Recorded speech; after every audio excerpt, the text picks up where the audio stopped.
It's 9:06 on Super Talk 99.7 WTN. My name is Chris Hand. Hey, how are you?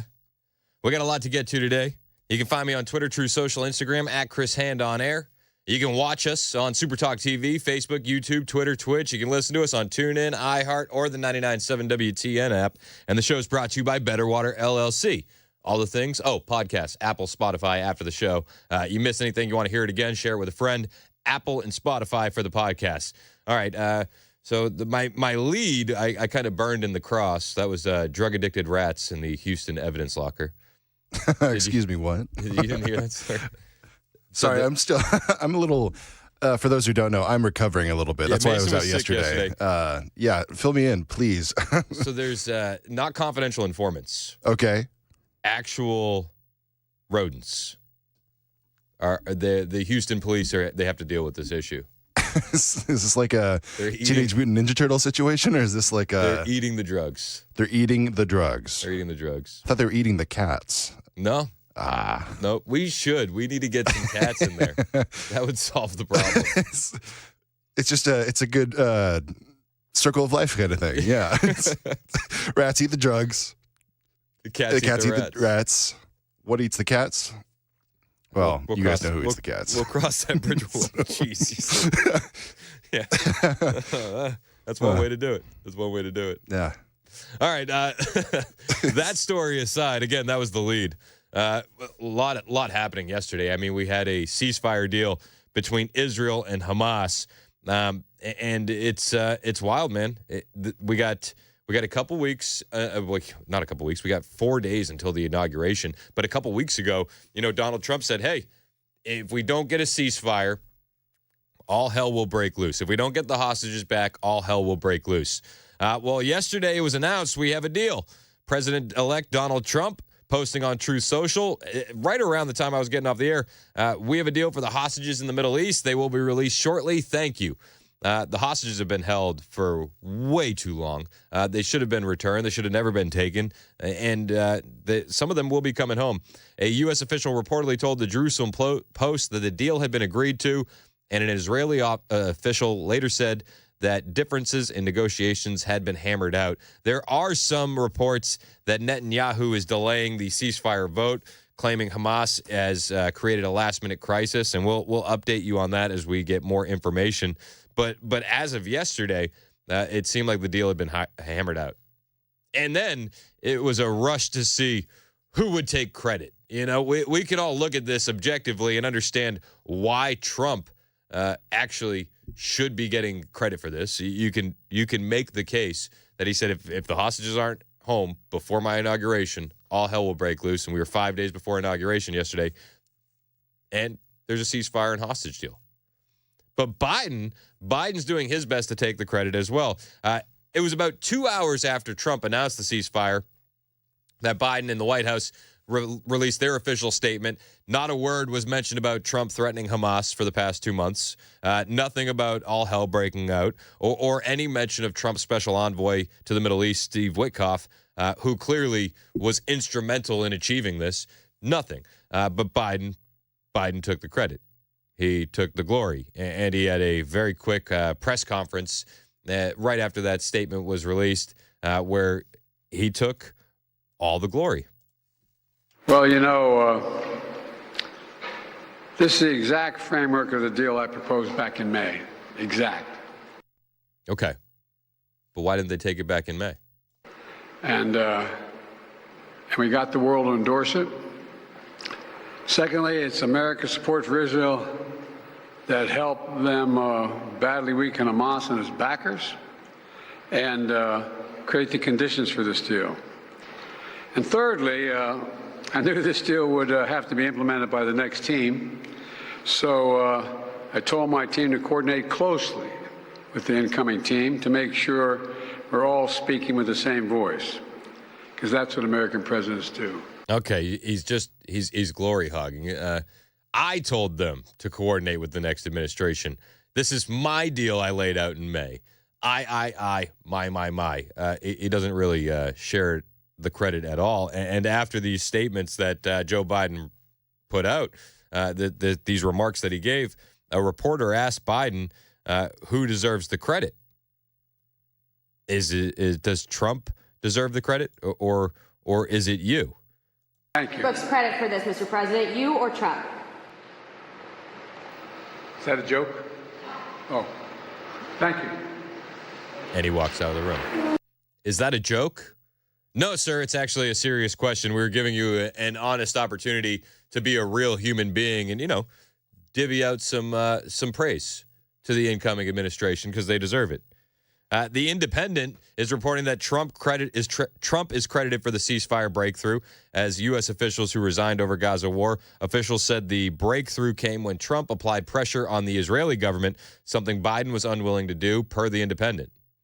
Scott Jennings on CNN last night. Bottom line, this is a win for Trump, and there's really no way around it. I do think that all sides agree that Trump's hand in this has made a difference, one way or another. Yeah, they don't want to deal with Trump. He's been perfectly clear. He has not vacillated about his message that if they don't send our people back, there's going to be hell to pay. And thank God he has been on that message, and he has not wavered from it. He's not stepped back from it. And I don't really care, candidly, who the president is when all this happens. I just want him back. I mean, I've worn this yellow ribbon out here every night for over a year because I think there's so many families who are just devastated. They're hurting. They don't know what the situation is. And we need this to come to an end. There are Americans involved here.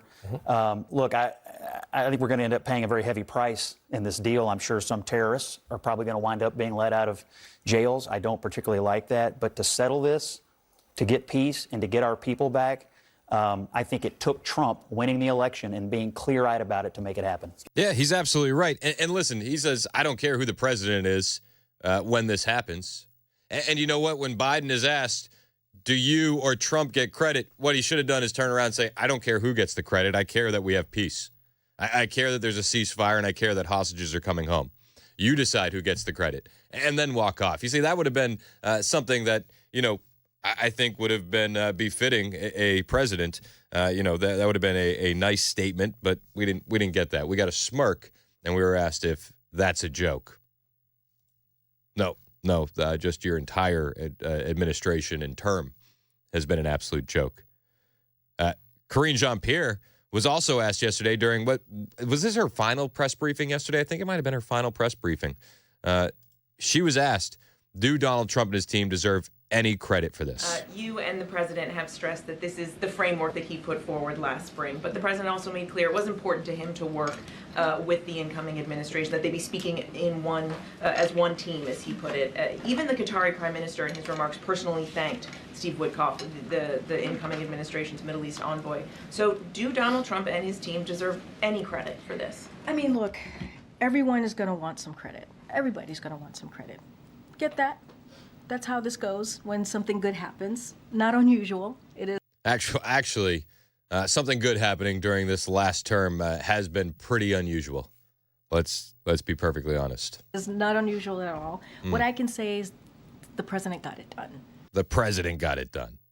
Joe Biden got it done. Everybody's going to want credit, says Karine Jean-Pierre. Everybody wants credit. But it was Joe Biden that got it done. Does anybody believe that? Anyone? You see, here's the thing. Joe wants the credit for Joe. He doesn't even give credit to his team. You know what I mean? Like, he didn't even name his own people. He just took the credit for himself. And we all know that Joe can barely talk without a teleprompter, let alone believing that this guy's negotiating a deal. Nah, miss me with that. Right? That's what I can say. And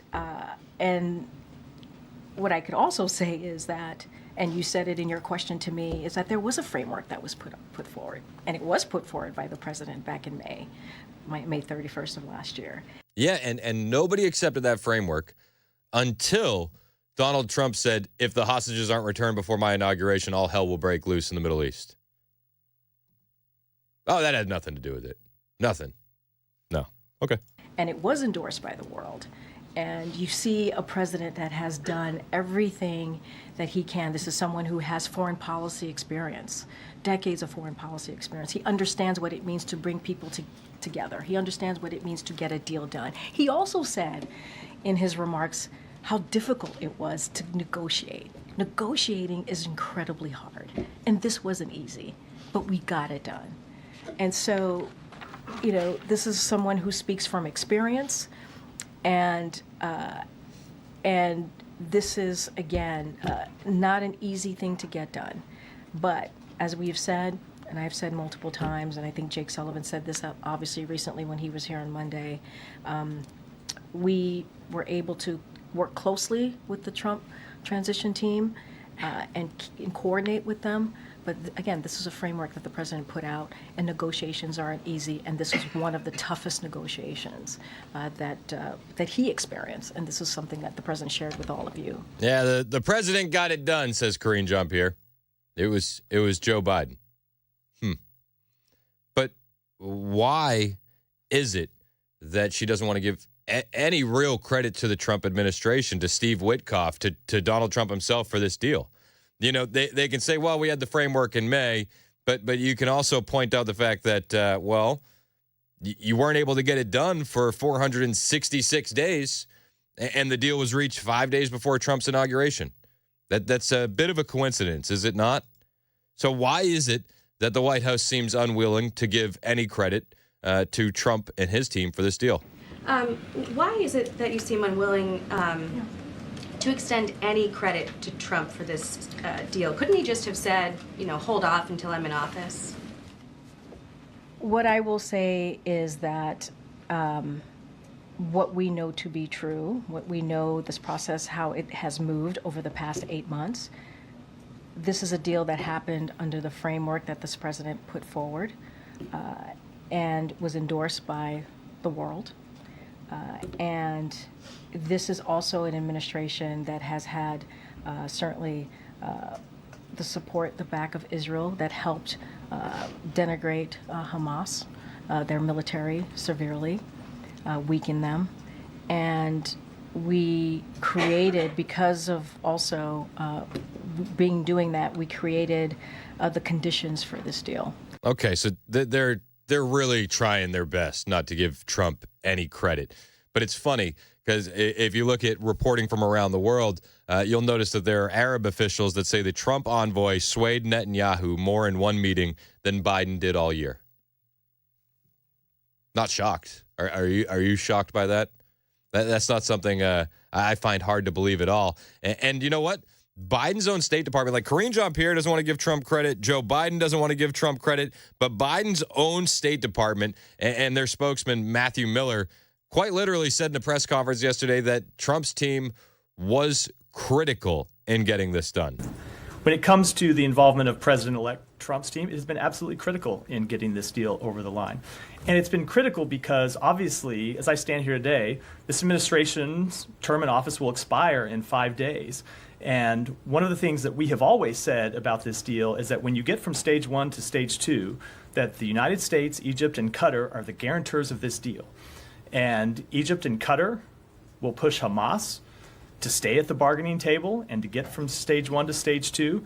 And the United States will push Israel to stay at the bargaining table to get from phase 1 and phase 2. So their own State Department spokesperson, Matthew Miller, says that Trump's team was critical. Arab officials saying Trump envoy swayed Netanyahu more in one meeting than Biden did all year. And Joe Biden, when he's asked if Donald Trump deserves any credit, he says, is that a joke? No, not a joke. Not a joke, sir. Just the reality of the situation. The Trump effect in real time. We got the inauguration in 4 days. We cannot wait for that. We're gonna mystery science theater that thing live on my show. Brian Wilson's gonna be joining us. I'm really excited to have Brian in the fold live in DC as we watch that inauguration, and we'll be doing that live here on Super Talk 99.7 WTN. But the inauguration, it does have a lot of people nervous. I have a lot of friends going to the inauguration, and everybody kind of has this same sense of, I hope everything's okay.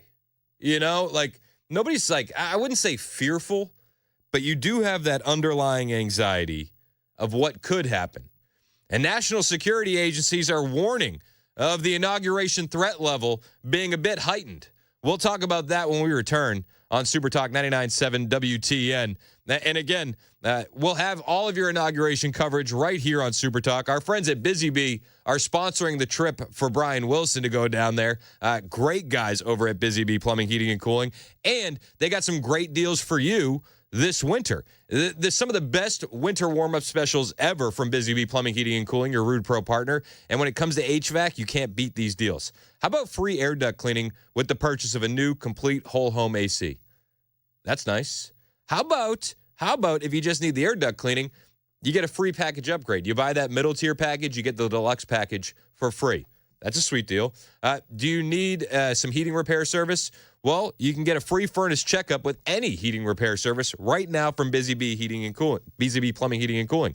15% off indoor air quality products or a complimentary smart thermostat with any HVAC replacement. That's a $200 value, and that's from your Rude Pro partner, Busy Bee Plumbing, Heating, and Cooling. For satisfaction guaranteed, you call Busy Bee, 615-775-7833, 615-775-7833. They're online at busybeehvac.com, where you can find all of these deals and set up an appointment today, busybeehvac.com.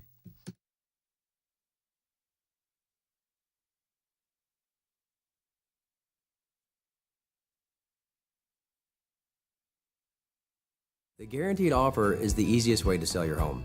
It's really simple. We bring you an all-cash offer. You close in as little as 21 days. No home inspections, no lock boxes, no open houses. Go to markspain.com to get a guaranteed offer and start packing.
A vote on the hostage and ceasefire deal is being paused now. We'll tell you what's happening there. Also, why some parents call it a success, the protest that was made over a book in a library.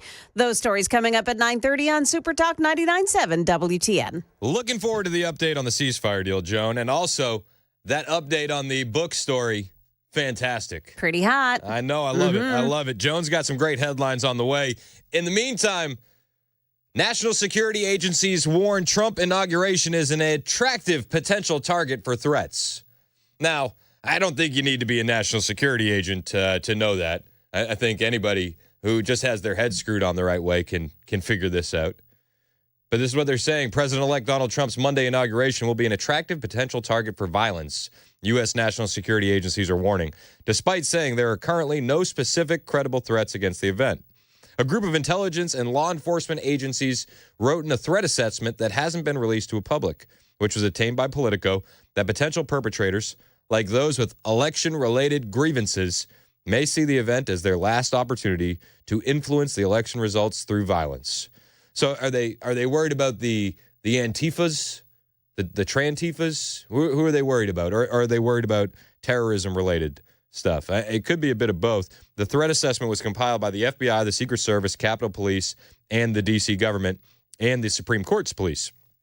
It laid out multitudes of scenarios that could occur, such as foreign terrorists, domestic extremists, lone wolves initiating bomb hoaxes, drone flights, vehicle ramming attacks, and swatting calls. Unbelievable. This is the state of the country that we live in. This is a direct result of 4 years under Joe Biden. You understand that, right? The weakness that we have put on the world stage, and it's translating here back home. So we have to be worried about terrorists and domestic extremists and vehicle ramming and drone flights and bomb hoaxes and lone wolves. Now, I'm not shocked. I'm not. And everybody that I know that's going to the inauguration has that slight anxiety. So let's just pray for safety and hope that the police are there and they're in the spots that they need to be to do their jobs the right way. But to say that there's no threat, that would be naive at best. The threat assessment noted that Iran, which has sought to kill Trump or his national security advisors in an act of revenge for the killing of General Soleimani, the threat assessment said that in response to a video posted to Telegram the day after the election by a media entity aligned with the Islamic Revolutionary Guard Corps, 700,000 users threatened to assassinate Trump. Law enforcement's also concerned about protests around the inauguration turning disorderly. Multiple groups have been applying for demonstration permits, including some groups whose previous protests ended with arrests. This is what we're up against. Now, I have a lot of friends that are going to be on the ground there all day long during the inauguration, from Brian Wilson to friends like Savannah Hernandez, and my buddy Bo is going to be on the ground covering protests. So we'll have live updates on the ground there if anything is to pop off. But in the meantime, let's just pray that it doesn't. It's 9:30 on Super Talk 99.7 WTN.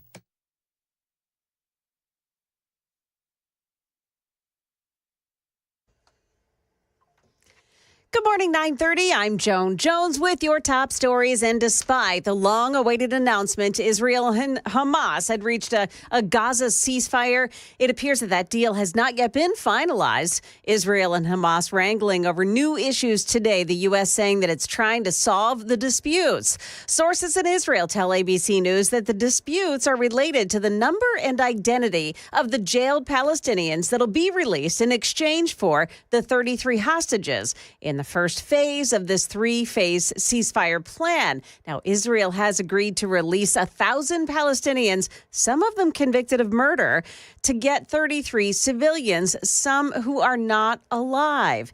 ABC's Jordana Miller reports now from Jerusalem. A last-minute snag delaying the Israeli government's vote to approve a Gaza ceasefire deal. Prime Minister Benjamin Netanyahu accusing Hamas of reneging on parts of the deal after it was announced Wednesday by the U.S. and others. Hamas denying that, but Israeli negotiators still in Doha trying to resolve the dispute. And until that happens, Netanyahu says he won't put the ceasefire deal to a government vote for approval. Jordana Miller, ABC News, Jerusalem. Well, remember, this scene 13 from the Murfreesboro City School Board meeting in December. This book talks about transgenderism. It says, this is Ruthie. You out of order. It says she's a transgender girl. What 4-year-old can spell the word transgender? That's Pastor John Emanchukwu, who you also heard here on WTN on Chris's show, raising questions about the children's book called It Feels Good to Be Yourself. It's a book about being transgender. Well, the school board has now voted to remove that book. Emanchukwu has been on a mission calling out inappropriate books at school libraries around the country. Well, the winds are easing in L.A. County, and that's helping firefighters battle those deadly wildfires. Crews are battling the flames, but the investigation into the cause is intensifying. The winds are down, humidity is up, giving firefighters a much-needed break here, but also allowing authorities a chance to try to restore services in devastated communities like this, and investigators a chance to access some of the sites where the fires may have started. That's ABC News Chief National Correspondent Matt Gutman in Pacific Palisades. That's the latest news. Weather's next. I'm Joan Jones, WTN News.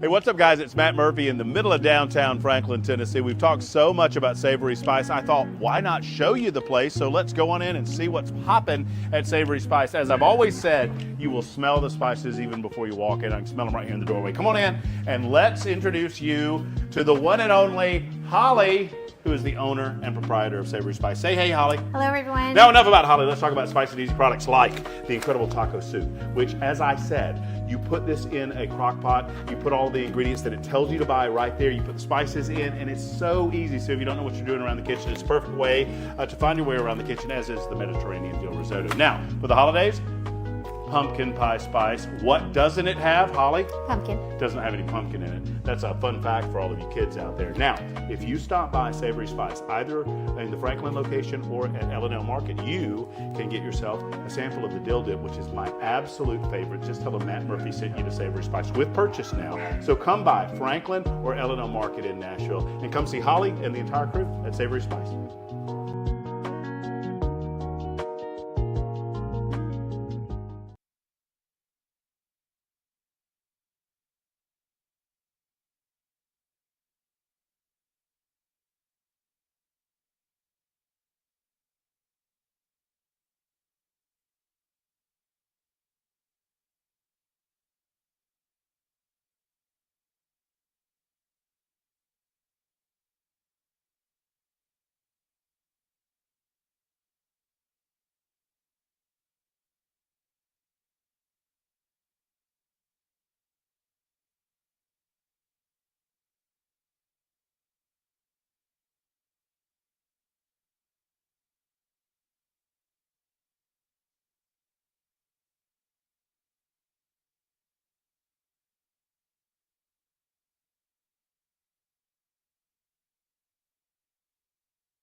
It's 9:38. Super Talk 99.7 WTN. I'm Chris Hand. The show is brought to you by Better Water LLC. You can find me on Twitter, True Social, Instagram, at Chris Hand on air. 4 days until the inauguration of Donald J. Trump. They released the presidential portrait. Did you see that? It's pretty based. It has the mugshot aesthetic. But like with a slight smirk on it, that was like, I won. Yeah. Dad's home. And Yeah. he's pissed. Yeah. J.D. Vance had his portrait released too. Dude he looks clean. He looks good. It wasn't as epic as the Trump portrait. I think it's hard to beat that iconic pic for sure. Well, it's like you look at the 2016 one and Trump is smiling and he's so happy, and then you look at the new one, he's like, no, I'm pissed this time. Yeah. He's here to do business. He's got a round under his belt. He knows what he's doing this time. Yep. You know, J.D. Vance becoming the 50th vice president does leave an opening in the Ohio Senate seat. Trump is now on the record saying that he wants to see Vivek Ramaswamy go after that seat. I wouldn't mind it.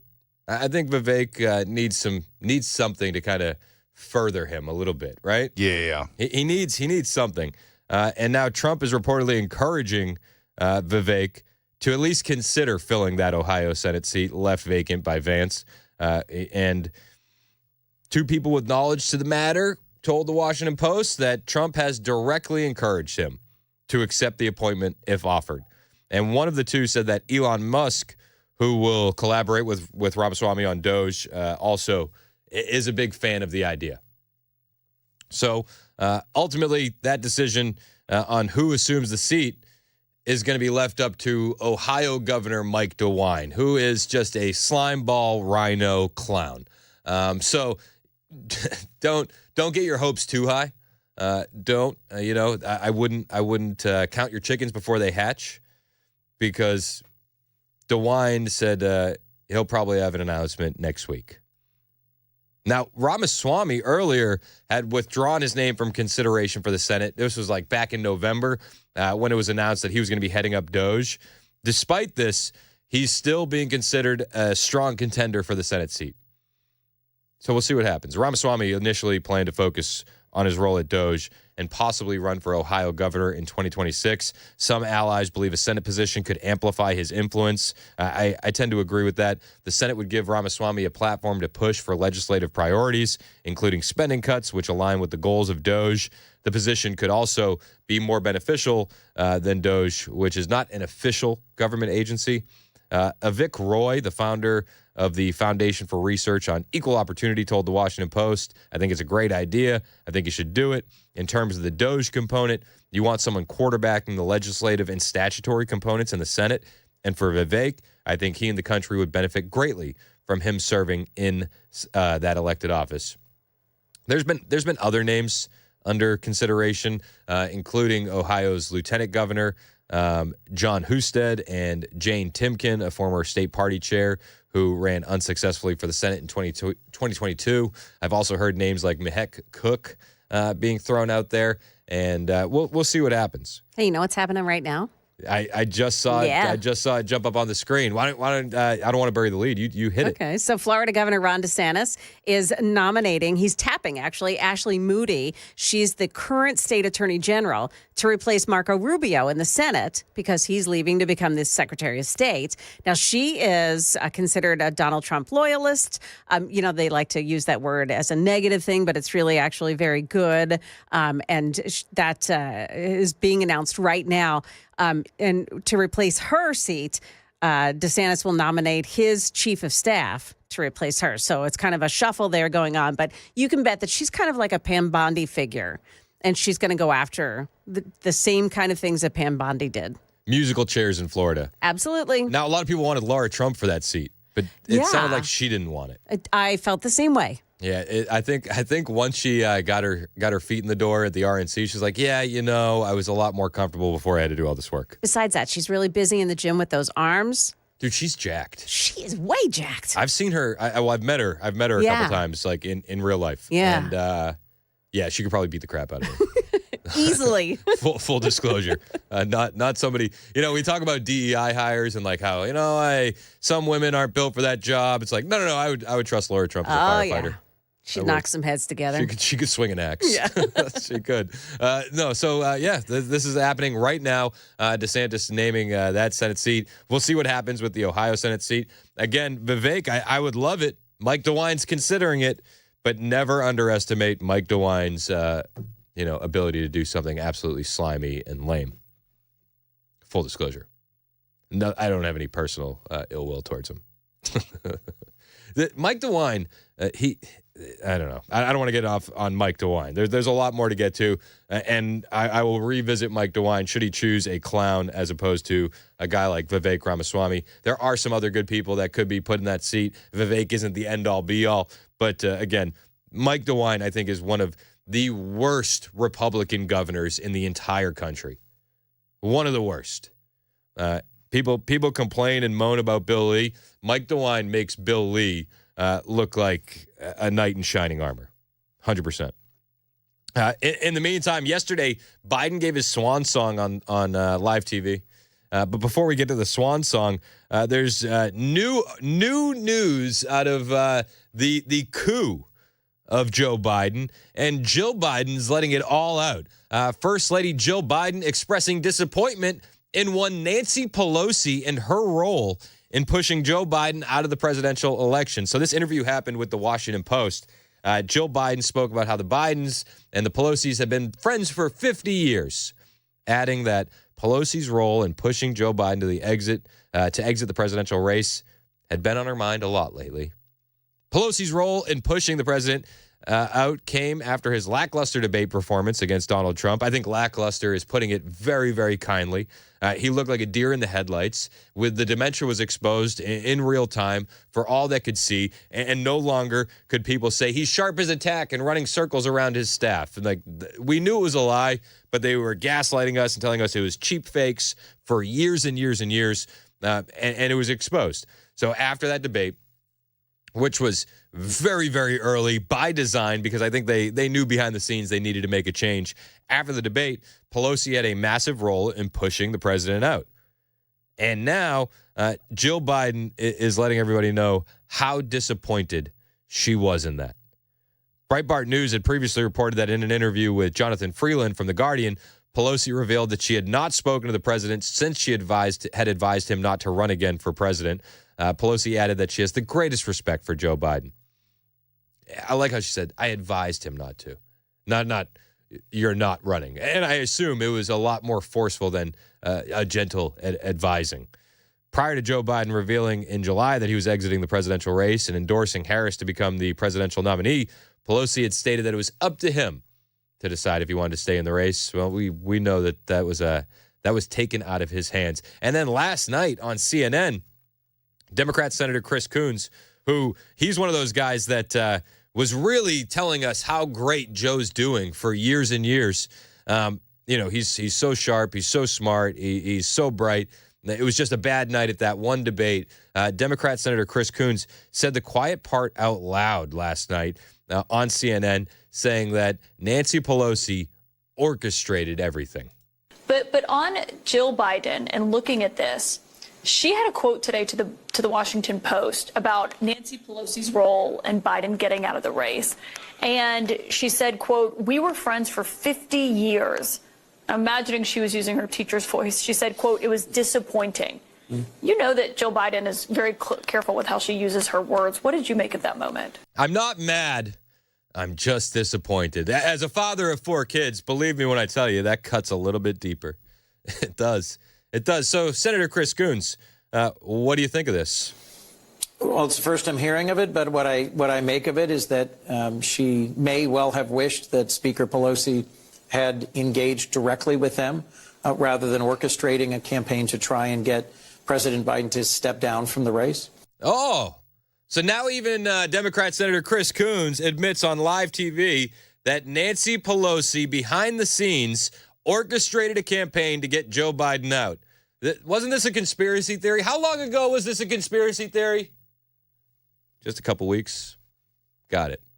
Now even some of Biden's closest friends, including a guy who would let Joe sniff his own daughter, is admitting on live TV that Nancy Pelosi orchestrated a coup against Joe Biden. this has been told that this we were told this was just a figment of our imagination for months and months, right? Yeah. Well, now it's all out in the open, thanks to one Dr. Jill. Ultimately, it was the right thing for him to do for his candidacy, for the country, for the party. I love how they do keep saying that. Ultimately, at the end of the day, it was the right thing for Joe to do. And you wonder, like, was it though? I mean, Kamala lost. And now your party's in complete disarray. Karine Jean-Pierre was asked just the other day, who's the leader of the Democrat Party? And she had no good answer. You know, they have a very, very limited bench. You look at guys like maybe Josh Shapiro, maybe Wes Moore are next in line. But their golden boy, Gavin Newsom, he's been effectively taken out of 2028 with these wildfires in California and the mismanagement that's been going on there. You know, he always seemed like a slimy used car salesman, but he was their slimy used car salesman. And now they can't defend what he's done to the state of California. And it's on full display for the entire nation to see. They're in a big issue over in the Democrat Party. So Joe Biden, they're now admitting, yeah, it was a coup. Jill Biden on live TV, in an interview saying, yeah, Nancy orchestrated it. Democrat Senator Chris Coons on live TV, Nancy orchestrated it. And Joe, meanwhile, he's giving his swan song of a speech. The post-millennial called this speech end of quote, which I thought was hilarious. And Joe's out there, and he's got grave warnings for the country. Grave warnings for the country. You can't make this stuff up. Joe Biden, who gave the highest citizen honor to George Soros, was it last week, is now warning us that a lot of people with a lot of money have a lot of power. And that there could be an oligarchy taking shape in the United States. Oh, it's terrifying. We'll bring you the audio from Joe Biden's swan song, end of quote, speech when we return. Right here on Super Talk 99.7 WTN. The show's brought to you by Better Water LLC. And my name is Chris Hand. Do you need health insurance? Well, you can get health insurance, and you can get it at a really, really good price if you call my friend Shane Ring over at Cover Nash. Shane Ring has over 20 years of experience in the health insurance sector, and he can help you no matter what your income status is or health situation is. He has over 75 different companies to shop from and every type of plan available in the market. Now, you might be saying, well, I've talked to somebody, but you might be getting taken advantage of because a lot of these call center agents only have limited and overpriced health coverage. Shane can easily be saving you 30 to 60% on your monthly premiums, and some of the plans that Shane has will even pay you when you use them. Go ahead and give Shane Ring a call today and let him know that Chris Hand sent you. He'll show you how much you could be saving on quality coverage. You can reach Shane at 615-465-0023, or you can go to his website, covernash.com. 615-465-0023 to book an appointment with Shane. Get a quality plan managed by you, not the government. CoverNash.com.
The NCAA is meeting in Nashville. We'll tell you who greeted them at the front doors. Also, Senator Marco Rubio's seat has just been filled. We'll bring you the latest from Florida. Those stories coming up at 10 o'clock on Super Talk 99.7 WTN. Thank you, Joan Jones. 9:56 on Super Talk 99.7 WTN. This is the Chris Hand Show, brought to you by Better Water LLC.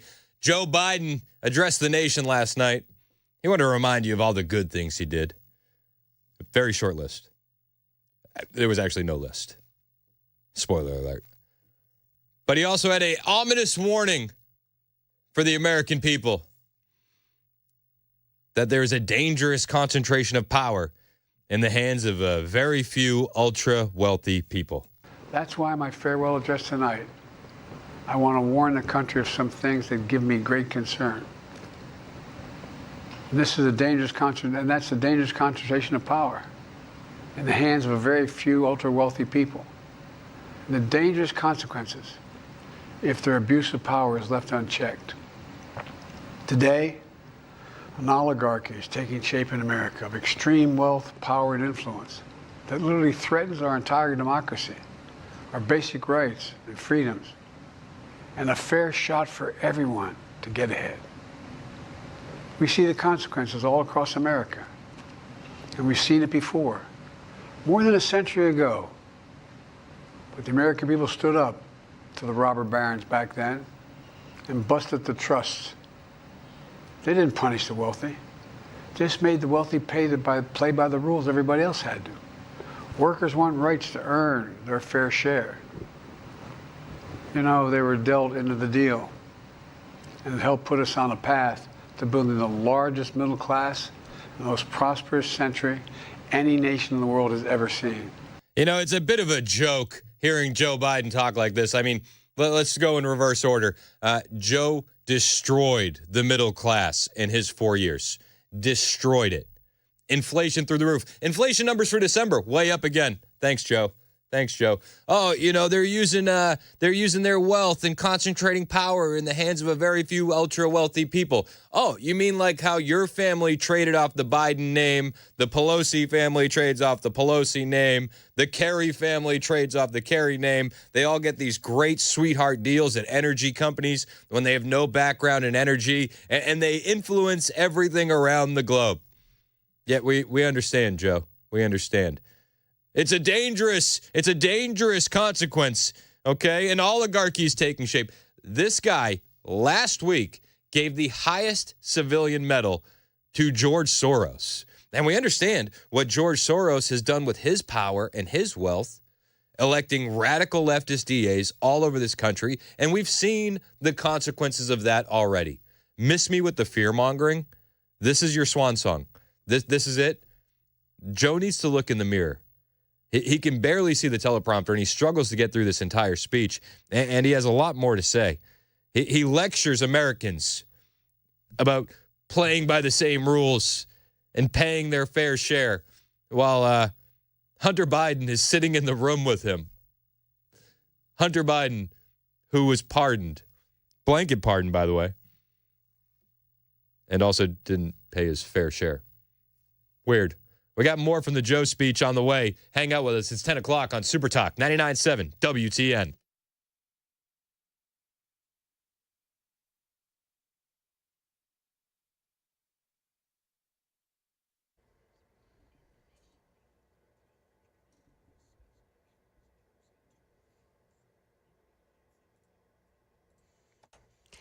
Good morning, 10 o'clock now. I'm Joan Jones with your top stories. For the second night in a row, a shooting has taken place at a Nashville apartment complex.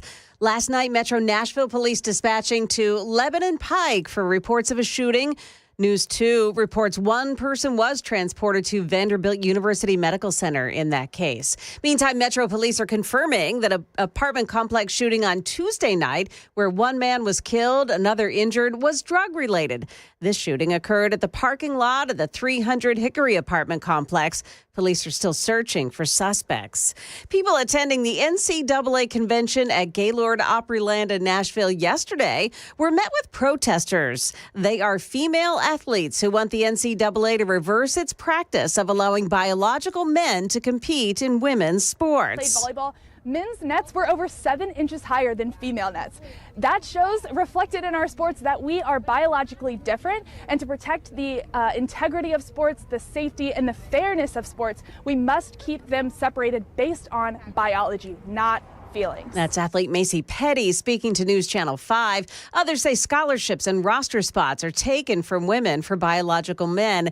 It's not clear if the NCAA has plans to change the qualifications for play. The search continues on both sides of the U.S.-Mexico border for the person or perhaps organization responsible for a tunnel running beneath the Rio Grande. Officials think it was used to smuggle people, drugs, and guns between the two countries. The 6 by 4 foot tunnel was supplied with electricity and a ventilation system. I don't want to give drug dealers or whoever it is a pat on the back. But New Mexico State University engineering professor John C. Lumler has to admit, if you were hiring a contractor to do that, probably cost you a couple $1 million. Authorities have wrapped up their investigation inside the tunnel, and Mexican authorities have sealed it off from their side.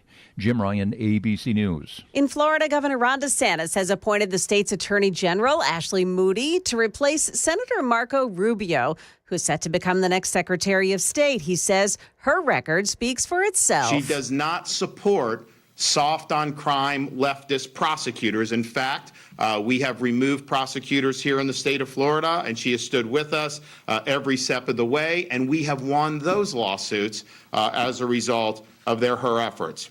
She's also rejected DEI, ESG, gender ideology, and supported our efforts to ensure Florida's education is free from impositions of the radical left. Now, Ashley Moody could choose to run for that Senate seat at the end of the current term. That's the latest news. We've got weather next. I'm Joan Jones, WTN News.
That's why my farewell address tonight, I want to warn the country of some things that give me great concern. This is a dangerous concentration, and that's a dangerous concentration of power. in the hands of a very few ultra-wealthy people. And the dangerous consequences if their abuse of power is left unchecked. Today, an oligarchy is taking shape in America of extreme wealth, power, and influence that literally threatens our entire democracy, our basic rights and freedoms, and a fair shot for everyone to get ahead. You know, one has to wonder when Joe Biden does this, right, on national TV, is he riling up the TDSers out there ahead of the inauguration? I feel like they might. It sounds like he's giving them a reason to act awry. It's Super Talk 99.7 WTN. I'm Chris Hand, 10:06. Show's brought to you by Better Water LLC. Joe Biden last night. There's an oligarchy taking shape. Gulp. You hear that swallow? It's so loud. It's just, every time I hear it, it's like, ugh. If their abuse of power is left unchecked. You hear it? Ugh. I really hate what Joe did to this country. Okay? But when I take a step back and you see the behind the scenes photos, like, you understand how feeble this old man is. He can barely read a teleprompter. He's sitting on a pillow in the Oval Office, and he's got a box of tissues like hidden underneath the desk. And it's like, this is elder abuse. But what he's warning about is exactly what he's done in 50 years in government. He's consolidated power in the hands of a very few ultra-wealthy people, and they're using that power unchecked right before our very eyes. It's projection to the umpteenth degree. That's what the Democrats do. But it's unbelievable. This is your goodbye. This is what you're saying. Chris in the borough, your thoughts on Joe Biden's swan song last night. Will you pot him up on your side? This phone's still being weird. Chris in the borough, you're next on Super Talk. What's up, Chris? Hey, man. Yeah, I kind of sort of see this a little bit like Eisenhower's final speech. You know, he's warning about the dangers of the military-industrial complex.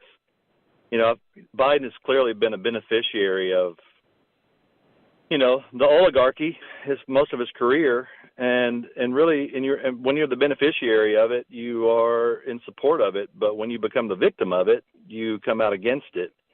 And I think that's kind of what's happened here. I mean, clearly he was not and hasn't been really leading things as president. He's incapable of that. And then when he was just sort of dismissed as the candidate, he became very much aware of how powerful and disruptive this whole thing is. Of course, he's also, I'm sure, making a jab at, you know, Musk and Ramaswamy and everyone else on the right who are wealthy, powerful people in their own right. But I don't know. I don't think he's really been in control most of his career. No, you know. I hear you. I mean, I think he's bought and paid. I think he's bought and paid for. And yeah, he hasn't been running the country. The people behind the curtain have been running the country. But I think with what he was saying last night is he's pointing fingers at guys like Elon Musk and Donald Trump and saying, look at these billionaires that don't pay their fair share. This is the oligarchy we need to worry about. Yeah, I mean, I don't deny that's, you know, it's sort of he's definitely jabbing at that, but I think it goes a little deeper than that. I think he's maybe for the first time in his career, his long career, been a victim of it as opposed to a beneficiary of it, and that can be, you know, that can be very enlightening. You know, Trump was, you know, he took advantage of the opportunities as he should, as the opportunities of before he got into politics.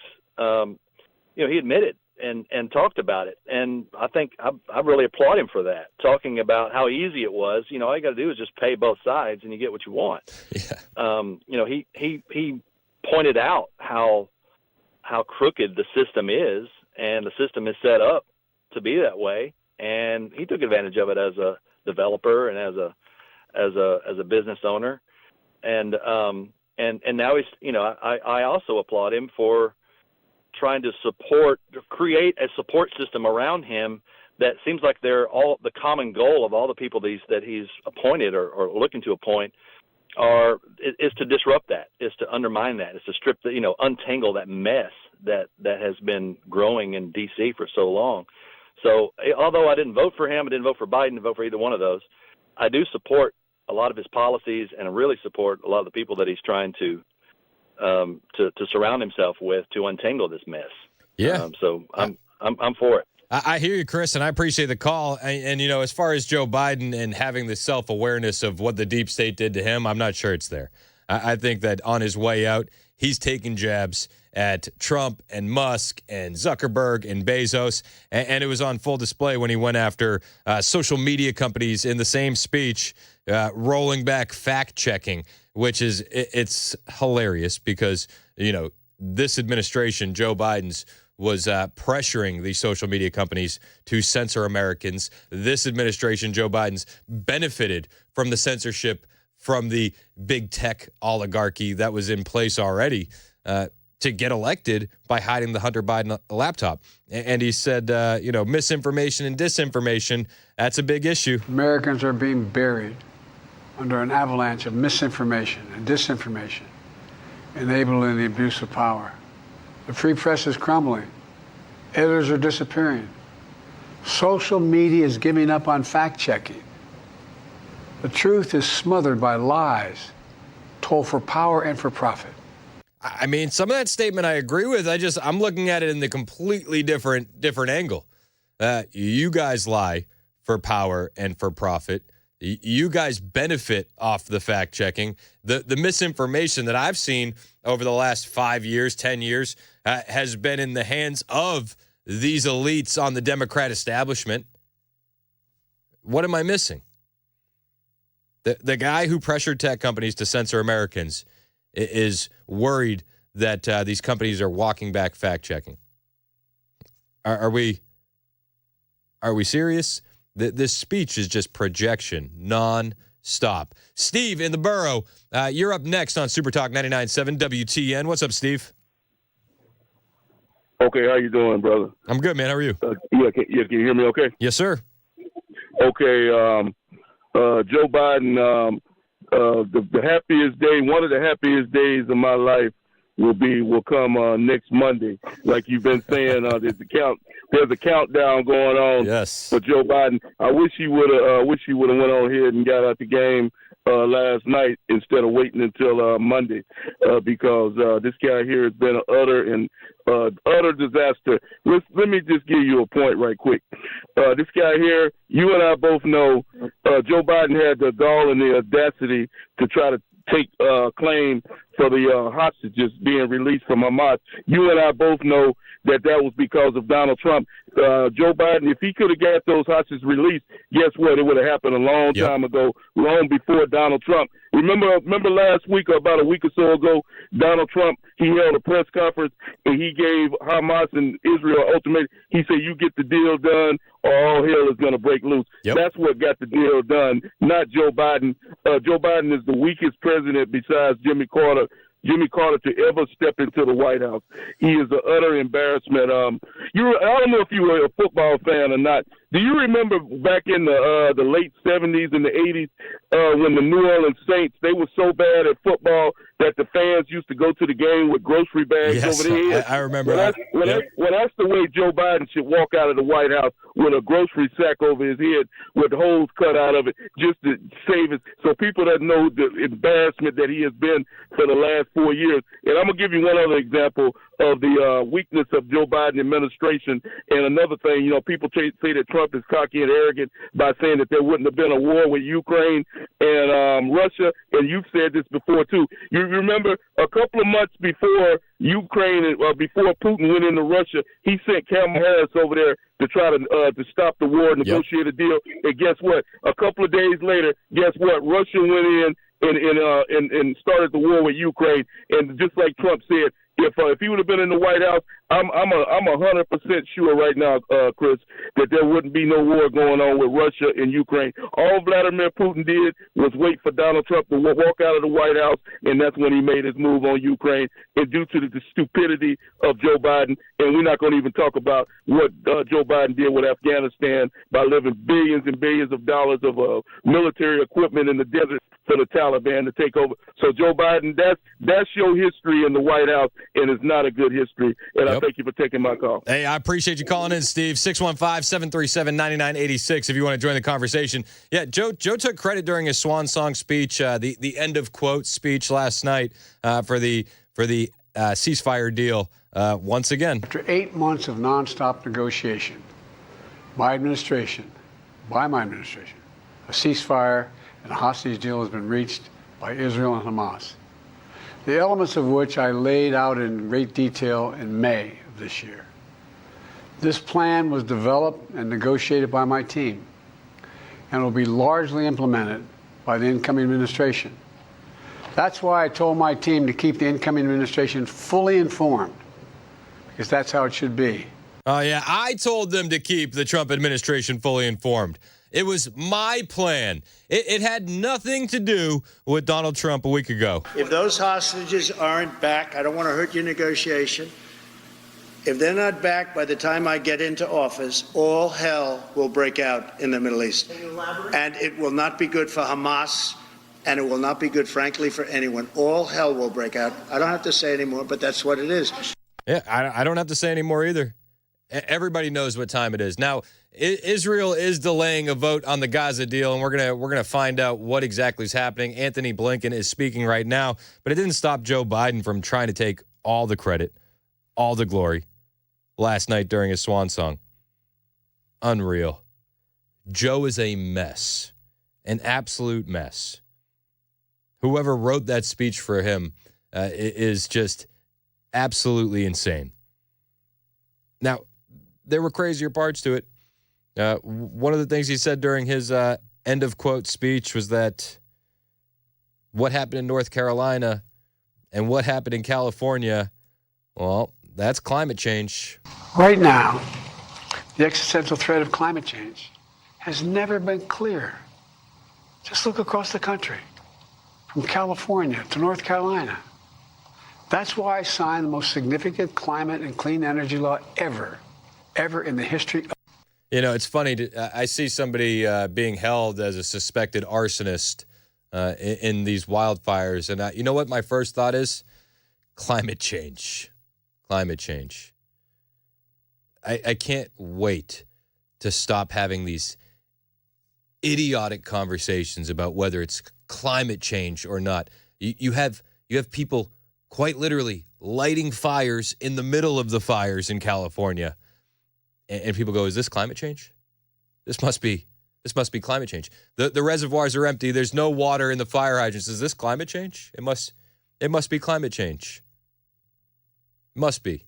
There's no deforestation. There's no cleaning of the dead and dry wood in the forest. It looks like climate change. I can't wait for Donald Trump to get back in there. 4 days away. And we're going to get back to America first. We're going to drill, baby, drill. We're going to have energy independence once again. And we're not going to be worried about this asinine idea of climate change. And so I was meeting with a guy yesterday, and he's at a car dealership, and great guy. But he's like, the mandates that were forced on us was killing the auto industry. Nobody wanted to buy these electric vehicles. And we both kind of chuckle. We're like, the Teslas are cool, but the other stuff that's being forced out there, nobody wants it. Nobody wants it. It doesn't make any sense. The consumer already decided this isn't a priority. Yet Joe Biden and his administration were trying to force this down our throats. And they try to scare you into believing it by saying wildfires that were set by arson, well, that's climate change. Hey, once in a generation storm in North Carolina, climate change. Okay. This is what we need to get away from. The adults are back in charge in 4 days. And the confirmation process is ongoing. Pam Bondi was an absolute firecracker yesterday. Did you see that? I'll bring you some of that relevant audio on the way, plus a little bit more from this Joe Biden speech. He said it's going to take a little bit of time to feel the full impact of what his administration has done. He's already laying the groundwork to take credit for all the good that Trump does once he gets into office in 4 days. I'll bring you that when we return. Plus, Pam Bondi at the confirmation hearings. We got more confirmation hearings going on today as well. Hang out with us. It's 1021 on Super Talk 99.7 WTN.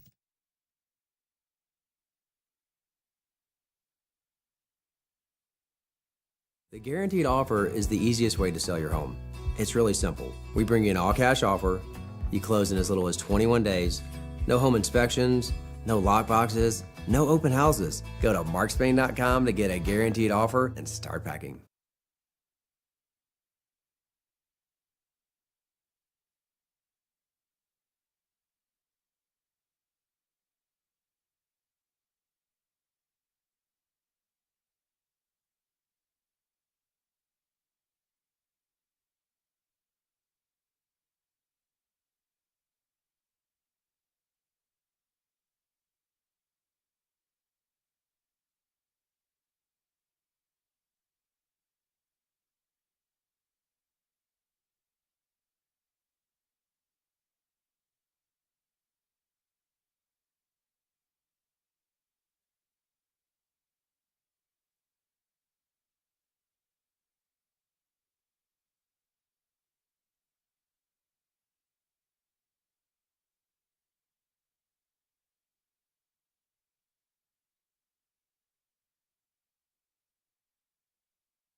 Who's on the hot seat as confirmation hearings continue today? Also, a convicted Nashville sex offender is back behind bars the shocking way he was discovered. That's coming up at 10:30 on Super Talk 99.7 WTN. Thank you, Joan. 10:25 on Super Talk 99.7 WTN. The show's brought to you by Better Water LLC.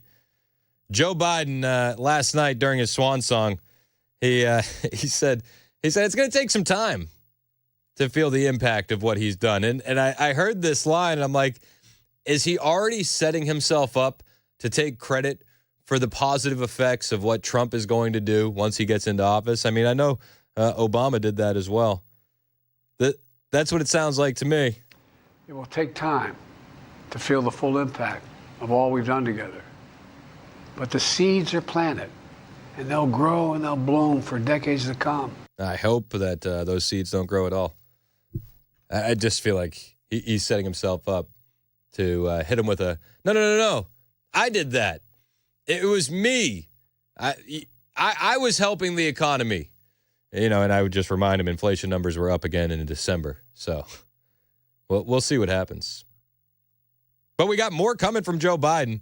We're 4 days away from a list of pardons. And Karine Jean-Pierre was asked about pardons yesterday. We're thinking about Liz Cheney and the Kinzingers of the world. And it does seem like there's going to be more pardons. I'm wondering if his brother Jim gets a pardon. But Karine Jean-Pierre was asked yesterday about pardons, and this is what she had to say. You've said the president has been weighing preemptive pardons for all sorts of officials who he fears may be targeted by the incoming administration.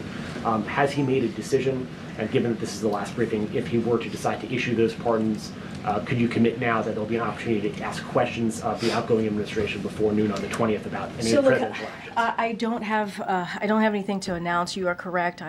You could expect more pardons. I'm not going to go into details of what that's going to look like.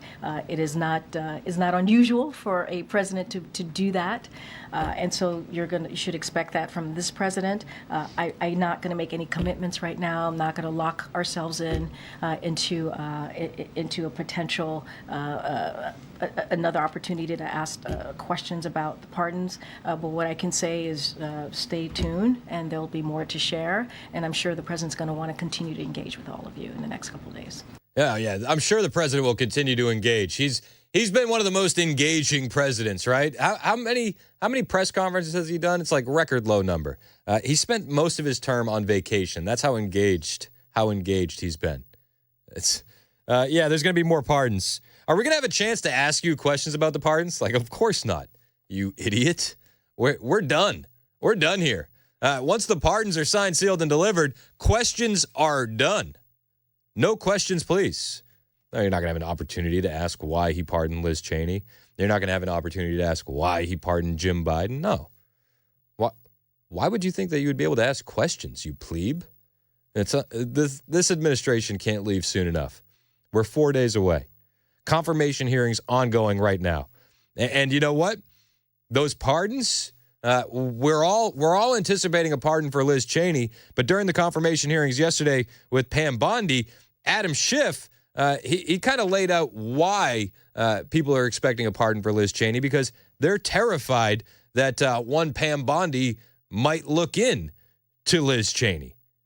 And you know what? Pam Bondi didn't take the bait. I'm asking you, sitting here today, whether you are aware of a factual predicate to investigate Liz Cheney. Senator, no one Based has on asked what you me know. to investigate Liz Cheney. That is a The hypothetical. president has called for it publicly. You are aware of that, aren't you?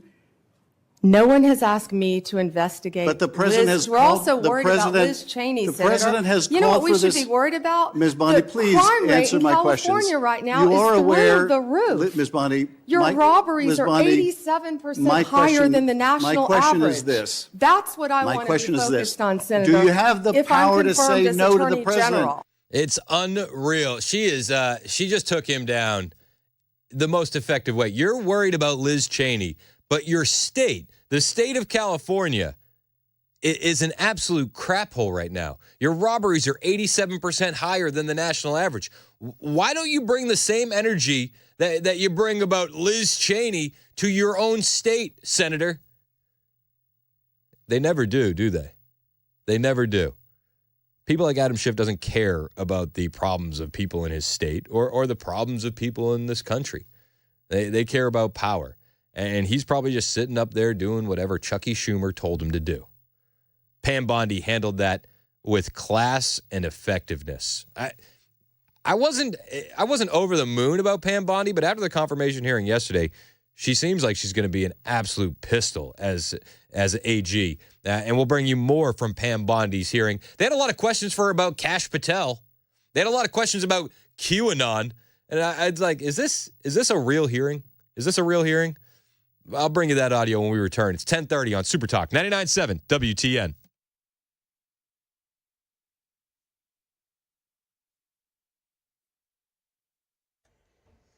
Good morning, 10:30. I'm Joan Jones with your top stories. Got a crash on 24 westbound lanes to tell you about.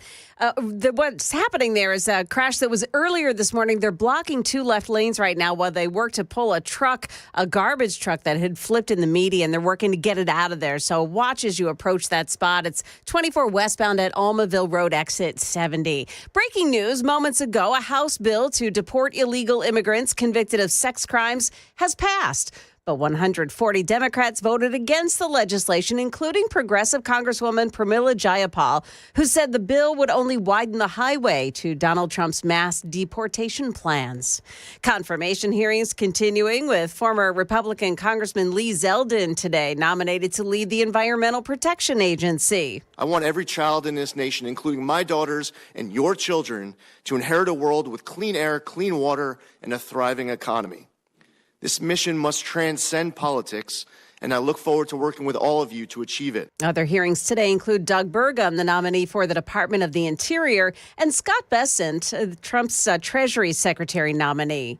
Republican Congressman Mike Turner of Ohio will no longer serve as the chair of the House Intelligence Committee.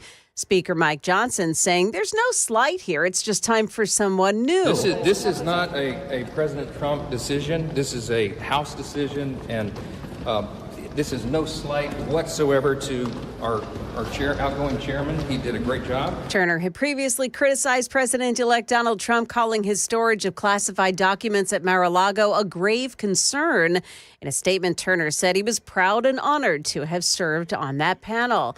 A convicted sex offender has been arrested for the statutory rape of a 13-year-old runaway girl. Metro Nashville police arresting 46-year-old Antoine Cohen after finding him in bed with that girl in a vacant apartment at the James Casey homes on South 8th Street. They were discovered during a routine check of vacant apartments. Police say that teenage girl has been reported as a runaway several times, and they say they have picked her up and returned her home a number of times. She's now in the care of the Department of Children's Services. That's the latest news. Weather's coming up next. I'm Joan Jones, WTN News.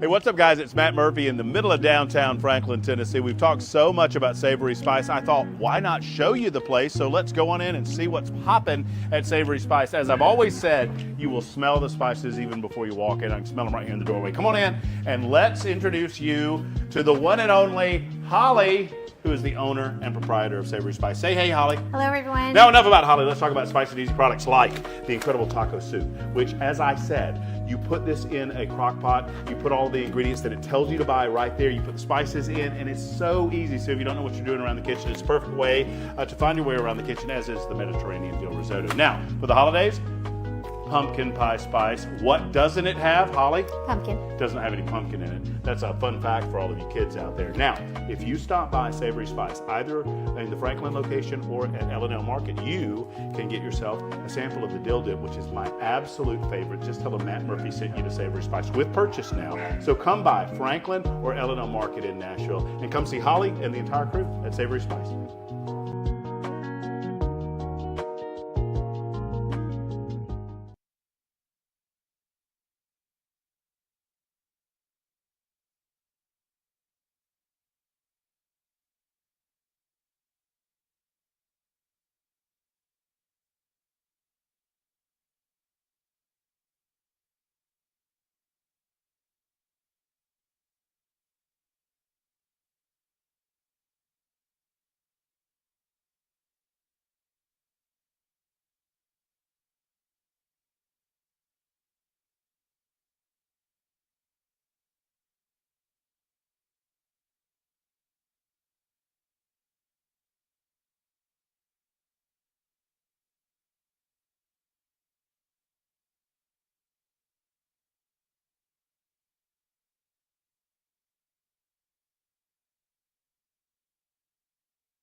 I'm asking you, sitting here today, whether you are aware of a factual predicate to investigate Liz Cheney. Senator, no one has Based on asked what you me know. to investigate Liz Cheney. That is a The hypothetical. president has called for it publicly. You are aware of that, aren't you?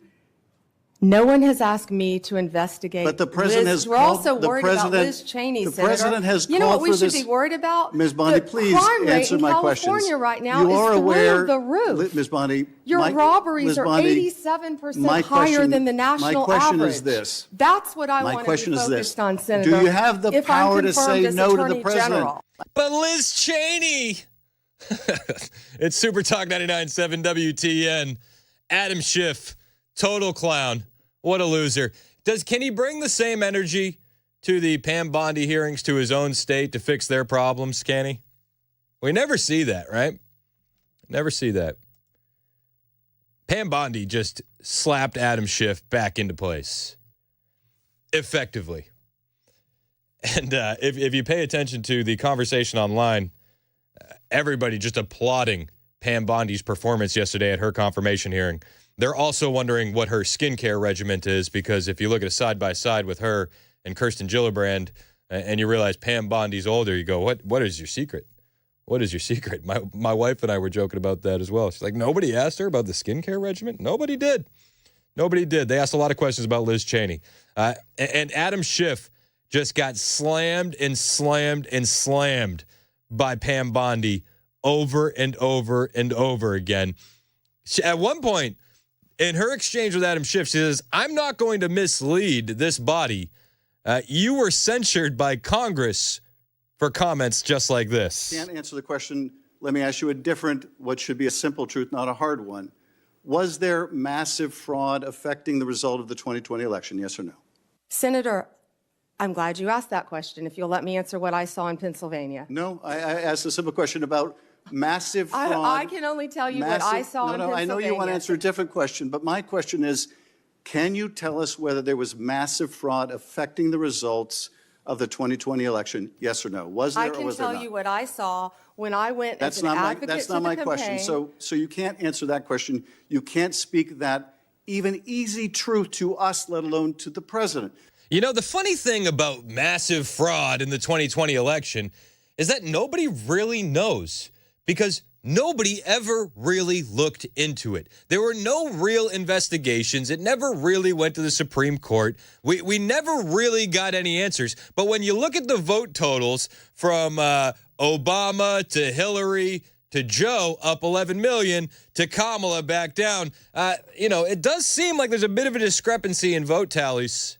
It does. But nobody can ever answer those questions because nobody looked into it. So he's trying to nail Pam Bondi. Ooh, you won't accept the results of 2020. It's like, okay, great. So let me ask you a different question. It will also be important that you give good advice to the president. Are you prepared to advise the president not to pardon people who beat police officers? Senator, as I said, the pardons are at the direction of the president. We will look and we will advise. I will look at every case on a case. Let me finish. On a case-by-case basis. Okay, good. And I abhor violence to police officers. Follow up with that. Good answer. So will it be your advice to the president, Mr. President? I know you said you want to issue hundreds of pardons on day one. Will it be your advice to the president? No, Mr. President, I need to go over them on a case-by-case basis. Do not issue blanket pardons. Will that be your advice to the president? Senator, I have not looked at any of those files. If confirmed, I will look at the files and for will the you be able to pardons, as well will as you the be able to ongoing review investigation. hundreds of cases on day one? I will look at every file I am asked to look at. Of course you won't. So will you advise the president? Can I answer the question? Well, my question I is, would have plenty of staff. You said, of course you want. You'll be able to review Listen, hundreds I'm of not going to cases on the first day? mislead this body nor you. All right, let me ask another question. You don't want to answer that. Let me ask You were another question. censured by Congress, Senator, for comments just like this that are so reckless. I mean, she's an absolute beast. Absolute beast. Yeah, let's remind everybody, Mr. Schiff, you were censured by Congress for comments just like this. And I love how she says, she's like, oh, you're going to do that on day one, hundreds of cases? And she kind of rolls her eyes. She's like, I'm going to have plenty of staff. Mind you, as AG of Florida, she was overseeing 400 attorneys, okay? So this isn't her first rodeo, okay? She said she will look at every case on a case-by-case basis. I think she's going to have the staff to be able to do it. Day 1, day 2, if we're splitting hairs. Yeah, they're going to be able to do it. And some of these cases, let's be perfectly honest, your buddy's Mima, who went into the Capitol to pray and stayed within the velvet ropes and then walked out, that's pretty open and closed, is it not? Is that easy enough to say, yeah, you deserve a pardon? Like, let's get this off your record. You've been punished enough. I think it is. I think it is. There are going to be other cases that are a bit more complicated. Full disclosure, friend of the show, Sarah Maccabee, her husband, and his confrontation with police, it's going to be a bit more nuanced. And there's going to be more time that's needed to look at some of these cases. But they're going to be looked at. And I think a good majority of these people deserve pardons. Maybe even an overwhelming majority on a case-by-case basis. Maybe we can look into how many members of Antifa were in there. Maybe we can get more answers on the confidential informants in the crowd. I'd like to look into that as well. But I love that she doesn't back down from Adam Schiff. Not one bit. It will also be important for you to be able to preserve the records, the evidence of the department. Are you ready to commit that none of the evidence in the January 6th investigation will be destroyed under your watch? I mean, the J6 committee couldn't commit to that, right? They destroyed evidence on their way out. They witness tampered. Like, oh, none of the evidence is going to be destroyed? It's like, okay. Senator, I will follow the law. I will consult with ethical officials in the department. Do you see any ethical basis to destroy evidence in the January 6th investigation? What a setup question. Then why can't you answer the question? Why can't you say, I commit to this committee, we will never destroy the evidence in the January 6th investigation? Why can't you give this committee and the American people that assurance? Are you frightened because evidence was destroyed against President Trump that was false? Is that why you're frightened now? I can't believe this is even... Why do you have difficulty answering that question? I can't believe you're asking such a question. Why do you have difficulty promising to preserve evidence at the Department of Justice? Why is that a difficult question? I will follow the law. That's all we can ask of her.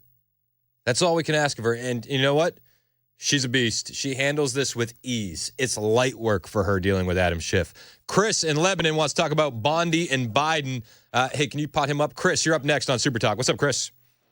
What's going on? It's disgusting to me that they talk about destroying evidence.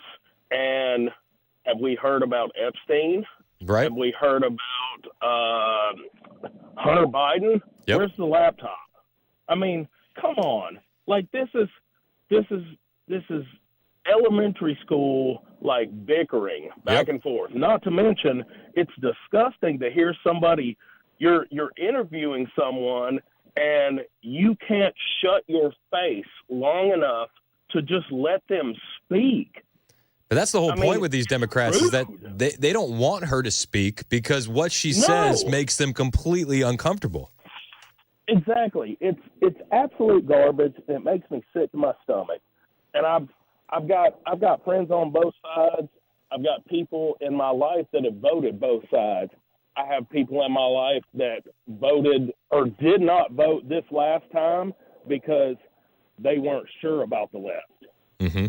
Like, yeah, they weren't 100% sold on Donald Trump, which I don't understand. He was loved by everyone prior to him deciding, hey, I'm going to run for president. Yep. I want to be a politician. And he didn't want to be a politician for the simple fact of like, hey, I get this power, blah, blah, blah. He doesn't need any of this garbage. You're right.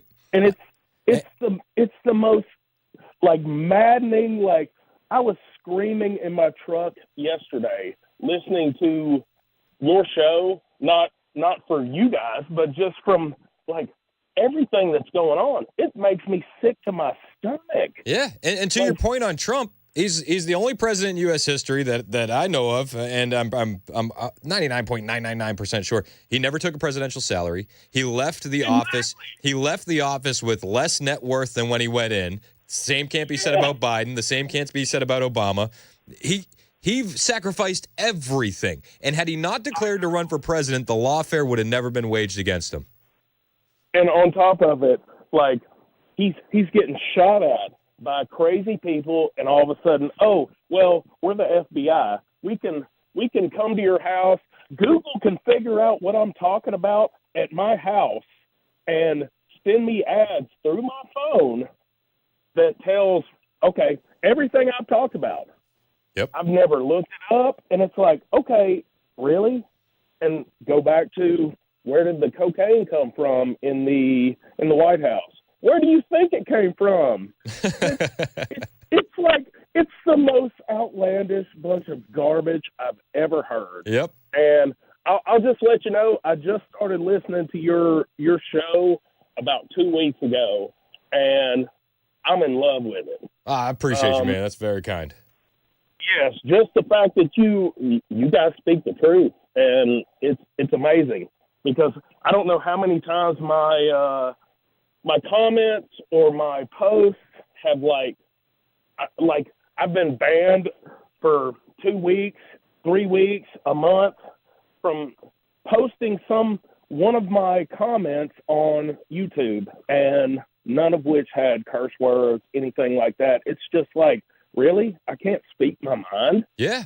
Well, and this is crazy, because like Joe Biden last night in his swan song is like, oh, we're worried that fact checkers you're being buried under an avalanche of misinformation. It's like, have you been paying attention the last 4 years? It was your administration that censored Americans. It was your administration that buried the facts. And then we get a couple months down the road, and I'm sure your comments were factual in nature. But, you know, if you said that the virus came from a Wuhan lab, or if you said the vaccine won't stop you from getting COVID, that was a bannable offense for many, many months. I mean, if you say the word vaccine, like, you get banned. Yeah. And it's ridiculous. Like, me and my wife were not vaccinated, and I told her, quit your job if they tell you that you have to be vaccinated. Yep. And she's a great candidate for being sick. Like, she has asthma, she has a heart condition, you know, she has high blood pressure. None of those things, like, so I know at least 15 people who have got the jab, and they have been super sick with COVID probably 10 times. I have never been like, I've never had COVID. I've been tested a ton of times. I've been sick. None of it was COVID. My big thing on that is, you know who has no regrets? The people who didn't get it. Exactly. I love the fact, like, I didn't get it. I know a handful of people that are sick today due to this disgust. I mean, it's, oh my God, it's so sick. Well, and it's crazy too, because we're on YouTube. I have to say, this is anecdotal evidence, sure. Because I don't want our YouTube channel to be taken down. And it's anecdotal evidence, but we all have a bunch of these stories in our lives. Everyone can point to 2 or 3 at the very least. And some of which have died. Yep. And nobody can tell them why. And it's like, no, you can tell them, you just can't, and keep your job, tell them why. Yep. It's crazy, man. And they tell us that they're worried about misinformation and disinformation moving forward in the Trump administration. Well, misinformation and disinformation is a nice little left-wing way of saying it's a bold-faced, ridiculous lie. Yep. Period. You're absolutely right. So, hey, I appreciate the call, Chris. Call in anytime, and I appreciate you finding us and listening, man. Thank you. Yes, you too. All right, thanks. All right, take it easy. It's 10:51 on Super Talk 99.7 WTN. One of my favorite sponsors in the entire world of the show is the Glock store. These guys are fantastic. This is where I go to train. I should be going more often, but when I do train, I like to train in a private room with a personal instructor, not at a lane range with multiple ranges and a stranger shooting next to me. And if you've never trained this way, it's going to change how you view gun stores. 100%. And you got an exciting new deal for 2025 all month long. If you book a shooting session at shoot270.com, you'll get to shoot a full auto H&K suppressed MP5 just by mentioning my name, Chris Hand. That's it. That's all you have to do. It's a $50 value. You say you heard it on the Chris Hand Show, you get to do it for free. I've shot this gun. Oh my gosh, is it fun. I've never shot a full auto before this, but that H&K suppressed MP5, it has less recoil than my standard Smith & Wesson 9mm. It's unreal. You got to do it yourself, and you got to do it at the Glock store. Book your session today, shoot270.com, because the right way to train is with a personal instructor in a private shooting room. After you book your session, when you get down there, say, hey, Chris Hand said I could shoot an H&K suppressed MP5, and they will hook you up. This experience is all January long at the incredible, incomparable shoot270.com, which is only in Nashville at my place to train, the Glock store. Book your session right now, shoot270.com.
All right, drivers in Smyrna still cleaning up that crash, and it is blocking the right shoulder of 24 westbound right there at the Almaville Road exit. Closer to downtown, we've got a crash blocking the right shoulder 40 westbound at Spence Lane. Gaza ceasefire update. It is very, very fragile. We'll tell you what just transpired coming up at 11 on Super Talk 99.7 WTN. They heard the criticism that Joe Biden's taking all the credit. They said, you know what? We'll wait till Monday. Is that what's going on? I don't know. Let's not speculate.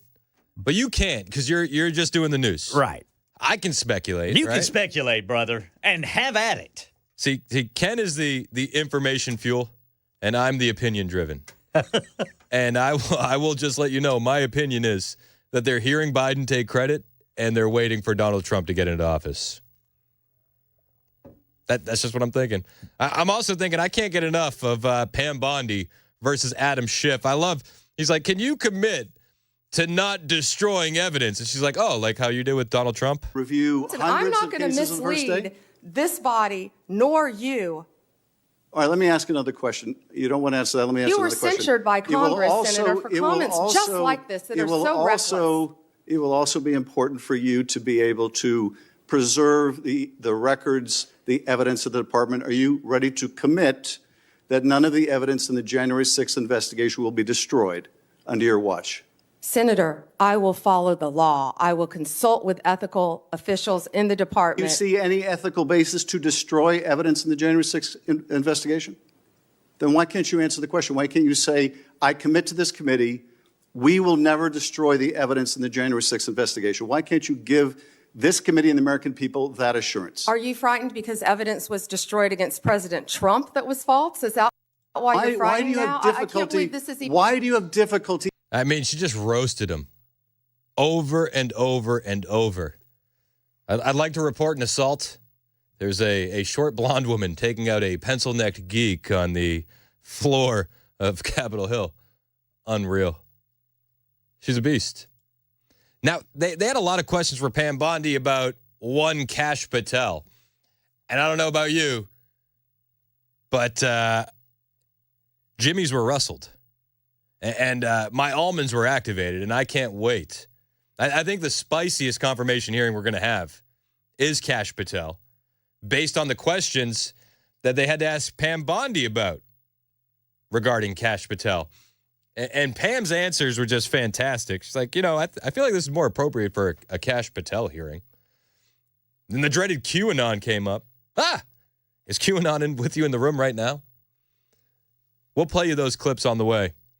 Plus, I got some flashback audio, Trump on QAnon, and more. Hang out with us. It's Super Talk 99.7 WTN.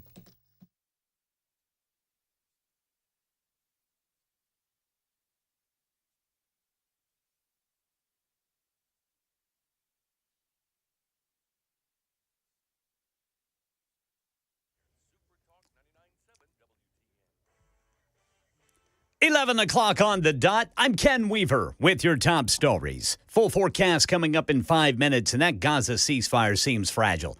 Israel saying its cabinet will not meet to approve the ceasefire and hostage release deal with Hamas, claiming that Hamas is creating a, quote, last-minute crisis. Prime Minister Benjamin Netanyahu's office did not elaborate on what the issue is. But over at the White House, here's Karen Travers. The White House says despite the mixed messages from Israel and Hamas, there is confidence here that the ceasefire and hostage release deal will begin to be implemented on Sunday. National Security Spokesman John Kirby on ABC's Good Morning America. There are some implementing details that still need to be ironed out. We're working with the Israelis on that very, very hard right now, but we're confident that we're going to get there. Kirby gave some credit to the incoming administration, saying President-elect Trump's support for the deal sent a strong signal to the region, especially Hamas. With the TikTok ban looming, Fox News is reporting President-elect Trump is reportedly considering executive orders to, quote, save TikTok. Meanwhile, we have new details about what may happen to the app. Here's Elizabeth Schulze with what you can do. With this set to go dark, possibly in 3 days, it might be a good time to download some of your data, save videos that you want to keep from the app. You can do that by going into your settings and downloading it from there. The American Cancer Society has just released its annual report. Among its findings, there were higher rates among women and younger adults for certain types of cancer. Here's American Cancer Society Chief Scientific Officer Dr. William Dayhut with more. We see a 34% decrease in cancer mortality since the high water mark in 1991. That's over 4.5 million cancer deaths averted, largely due to decreased smoking, decreased tobacco use, early detection, and also some new drugs. We see much better outcomes in melanoma and some kind of lung cancers. Here in Tennessee, new hope for getting cameras added to public school classrooms. Channel 4's Courtney Allen with the story of one Nashville family who's behind the movement. One lawmaker says he's open to the idea after we told him stories of Nashville families with special needs students. My experience with public school has been a nightmare. Shanika Sherrill says her son came home with a concussion. Learning later, she says he was kicked in the head at his elementary school. Yes, I was angry. Yes, I wanted answers. She couldn't get answers from her son. He has autism and is nonverbal. It's why she's calling for all public school classrooms in the state to have cameras, particularly special education classrooms. There's cameras in the hallways in the schools. Why don't we have them in the one place in the school where the kids don't have a voice? Republican State Senator Mark Pody telling Channel 4 he would consider pursuing a safety grant for districts who wish to add classroom cameras, but he would stop short of mandating them. That's the latest news. Weather is next. I'm Ken Weaver, WTN News. The guaranteed offer is the easiest way to sell your home. It's really simple. We bring you an all-cash offer. You close in as little as 21 days. No home inspections, no lockboxes, no open houses. Go to markspain.com to get a guaranteed offer and start packing.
It's 11:06 on Super Talk 99.7 WTN. My name is Chris Hand. Pam Bondi's confirmation hearing yesterday was awesome. You know, she's saying she's going to fight to restore confidence and integrity to the Department of Justice. Much needed. Much needed.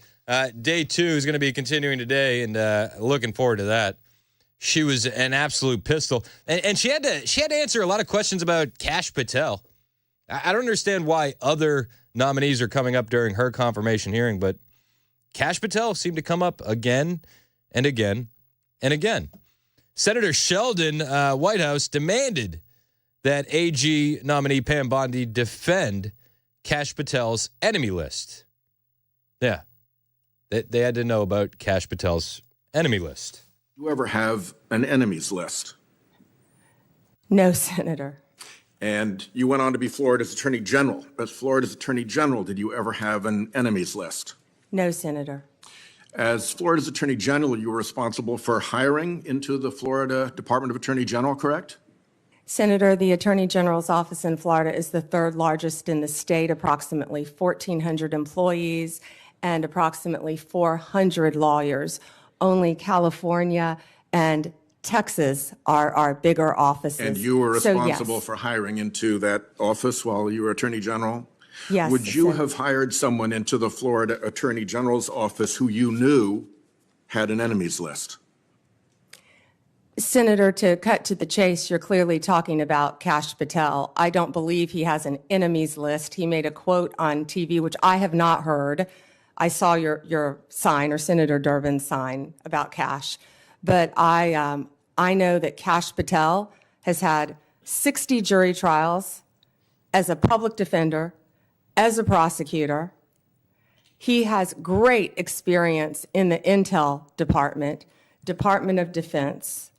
I have known Kash, and I believe that Kash is the right person at this time for this job. You'll have the ability to question Mr. Patel. And I'm questioning you right now do. about whether you will enforce an enemies list that he announced publicly on television. Oh, Senator, I'm sorry. There will never be an enemies list within the Department of Justice. I mean, that's the answer, right? I don't know why they feel the need to ask Pam Bondi about Kash Patel and his enemy list, but Kash Patel kept coming up. And I think that he kept coming up because he actually strikes a lot of fear into a lot of hearts of the deep state. Kash Patel knows where the bodies are buried. It's been said over and over and over again. But they kept bringing it up. And they brought up Kash Patel and QAnon at one point, which I thought was quite amusing, actually, personally. And I know that some people know a lot about QAnon. Some people don't. But they asked Pam Bondi, are you familiar with QAnon? Are you familiar with something called the QAnon conspiracy? I have heard of it, but I do not know what it is, but I've heard of it many times. So she essentially laughs it off, like, okay, here we go. Here comes BS incoming. Here comes the BS. And she said, I've heard of it. Okay. I've heard of the QAnon. Thank you. Moving on. Senator. So let me tell you what I've learned about it. Its core belief is that a cabal of satanic, cannibalistic child molesters are embedded within our government and are conspiring against President-elect Trump. They asked Mr. Patel about it, and he said, quote, I agree with a lot that the movement says, end of quote. You know, the funny thing about QAnon is they say that like it's a stretch. You know what I mean? Do we not have former presidents riding on the Lolita Express going to islands to engage in sexual relations with minors? That didn't happen, did it? Oh. But they were on Trump's side, right? No? Oh. See, this is why the QAnon stuff really took root, is that there's a grain of truth in it. But they're very upset. They're very upset about Kash Patel saying, some of the QAnon stuff makes sense. And every good conspiracy has a grain of truth in it. Let's make that clear. You know, there are child molesters running the government that are against Trump. Well, yeah. Yeah, you could probably make that argument without QAnon even entering the chat. But they want to focus on Q. Does that sound like a good preparation to run the FBI? Senator, I don't know anything about. I had heard of QAnon, but I've never heard that definition attached to it at all. You're going to have to ask Mr. Patel about those statements. We will. I can't wait for Kash Patel's confirmation hearing. Kash Patel's confirmation hearing is going to be must-see TV. You know the Michael Jackson gif where he's eating the popcorn? That's Kash Patel's confirmation hearing. Get ready. He said, we will. And I'll tell you, until we get answers to those questions, I don't know many people on this side of the table will give him an unequivocal endorsement. This and his enemies list, what he calls his government gangsters, this is what you expect of Stasi, This is what you expect of secret police. It is not what you expect of justice in America, as you've even described it at the table today. So I would say this unequivocal support of Mr. Patel should at least have some reservation until he explains some of these outrageous positions he has taken. I look forward to hearing his testimony about QAnon in front of this committee. I love the answer. I look forward to it, actually. I look forward to his statement about QAnon. I do. You know, this isn't the first time that QAnon has come up, right? This has been a thing for years and years now. And I always equate it to Operation Trust, which is like a Soviet-era thing where they said, don't worry, we're going to save you. Everything is happening behind the scenes. You don't need to do anything. And I think that was really what the QAnon movement was. At the time, we had, the Epstein files dropping. Epstein had already been known of for years online. People had been talking about it. And all this stuff was happening. It wasn't a stretch to think this, but then they went full conspiracy. Now, I think that the more dangerous conspiracies are on the Blue Anon side and the Democrats with TDS. But this isn't anything new. This isn't anything new. I mean, Trump was asked about this back in the day. Is this belief that you are secretly saving the world from this satanic cult of pedophiles and cannibals. Does that sound like something you are behind? Well, I haven't heard that, but is that supposed to be a bad thing, or is that a bad thing? If I'm saving the world from a satanic pedophile cult, is there something wrong with that? That was back in 2019 that came out. I mean, the QAnon stuff has been going on for a long time. It kind of blows my mind that it's now being brought up again. I felt like a lot of this had blown over, but here we are. The Democrats want to make the right look unhinged and crazy, and they do it by leaning on a conspiracy theory that, you know what? There's grains of truth in it. There's grains of truth. Again, are there people in the government that are on the Epstein client list that are against Trump? Yeah, I would imagine so. Hey, you know what would clear it up? Release the Epstein client list. Yeah, that would get a lot of answers. They didn't ask Pam Bondi about that. I assume that's coming.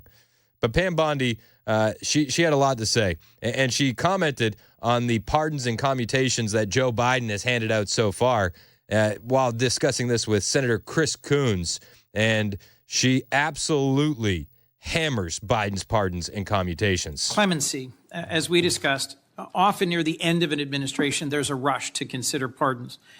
Would you be willing to work at a more institutionalized clemency process where there aren't just lots of commutations near the end of a term, but where there's a regular process where the DOJ and the clemency process is looked at to see whether there are reforms that should be made and recommendations that could be made to the president throughout his term? I would love to look at that process. I can tell you that the pardons, the commutations that Joe Biden just made were abhorrent to me, absolutely abhorrent, taking people off death row. I looked at the facts of many of those cases, and they were so troubling to me. I don't know what process you intend to implement, but I would love to study that with you. Yeah, let's look at the process. Preemptive pardons, blanket pardons, lasting over a decade, right? Yeah, let's look into that process. Let's do that. Pam Bondi was awesome yesterday. And Rubio did his thing. Rubio said, the main focus is going to be America first. He had some comments on the war in Ukraine that I tended to agree with, calling it unacceptable, saying that the war has to end. This was Marco Rubio yesterday. It's unacceptable. There's no doubt about it. But this war has to end. And I think it should be the official policy of the United States that we want to see it end. Now, what that master plan looks like it's going to be hard work. This is not going to be an easy endeavor, but it's going to require bold diplomacy. And my hope is that it could begin with some ceasefire. And in order to achieve objectives like the one that needs to occur in Ukraine, it is important for everyone to be realistic. There will have to be concessions made by the Russian Federation, but also by the Ukrainians, and the United States lend itself there. It's also important that there be some balance. Yeah, we got to have balance and we got to have peace. Donald Trump is the president of peace. Started no new wars while he was in office from 2016 to 2020. And I want to get back to that. These wars are ridiculous. We have billions and billions of dollars for Ukraine, but we have no money and no hotels for people in Western North Carolina. I mean, have you heard what the people in Western North Carolina are dealing with? They're randomly getting extensions, but then they're also being kicked out of hotels. We have no money for that, but we got billions for Ukraine. We're going to have a blank check for California for 6 months. And I can only assume it's because Ukrainian oligarchs are taking our American dollars and buying mansions in the areas of California affected by the wildfires. Weird. Paying for their pensions, but Americans are left behind. America needs to come first. Marco Rubio said as much yesterday, and I'm looking forward to that. Another confirmation hearing, I know I'm looking forward to Kash Patel. Another confirmation hearing I'm looking forward to is Robert F. Kennedy Jr. And one Mike Pence is on the record trying to block RFK Jr.'s appointment. Yep, Mike Pence doesn't want RFK. This is from the National Pulse. Mike Pence, in his role as an establishment mouthpiece, has attacked President-elect Donald J. Trump's agenda, urging the U.S. Senate to reject RFK's nomination as Secretary of Health and Human Services. Pence's political organization, Advancing American Freedom, is whipping Republican senators against Kennedy's nomination over his past support for abortion access. In a letter to Republican members of the Senate, Advancing American Freedom encourages lawmakers to press Kennedy with 5 questions addressing his abortion stance. The Pence group letter as assets. The HHS nominee has previously supported late-term abortions, claiming Kennedy has stated the government should not be involved in a woman's decision to terminate her pregnancy, even if the baby is full term. Now, listen, RFK does have some outlandish abortion takes. Let's be perfectly honest. But where we need to focus is where we agree. And where we agree is that we need more choice in the medical industry. Where we agree is that the COVID vaccine mandates were awful. People lost their jobs. Good people lost their jobs for no reason. And the childhood vaccine schedule has some questions. What's being put in our food supply? We have some questions. Just yesterday, the FDA banned red dye number 3, and we need to ban more. We need to ban red dye 40. We need to get a lot of the junk out of our food that's already banned across Europe and the rest of the world. This is what we need to focus on with RFK, that we can make real change. Right now, abortion has been given back to the states. RFK is going to have no determination on that whatsoever. None. RFK is going to come in and force some real conversations. Force some conversations about vaccines. Conversations they don't want you to have. But conversations that are coming, whether people like it or not. Even mainstream media and leftist publications are coming around to it. Dr. Patrick Soon-Sung of the LA Times, the owner of the LA Times, was talking about the COVID vaccines. I played this on my show yesterday, but these are the questions that we're going to be able to have with RFK as the head of HHS. So this idea of the effectiveness and safety of the vaccines is real science. We need to talk about it. And guess what? Not only are we going to have 2 big crises about the recovery of California over the next decade, but we're going to have to address the rising incidence of cancer. For the first time in my career, I've seen an 8-year-old, 9-year-old, 10-year-old with colon cancer. The first time in my career, I've had a 13-year-old child in our clinic die of metastatic pancreatic cancer. We have to face this effectiveness and face reality. The good news is that we can do something about it. The good news now, there are effective therapies because we understand the science in such an immense way. So this guy, Dr. Patrick Soon-Sung, LA Times owner, like he's got a medical background, world-renowned transplant guy, and he's throwing his support behind RFK. Mike Pence, I wonder how much Big Pharma donates to Mike Pence and his advocating American freedom's cause, right? Like how much Big Pharma donations do you have?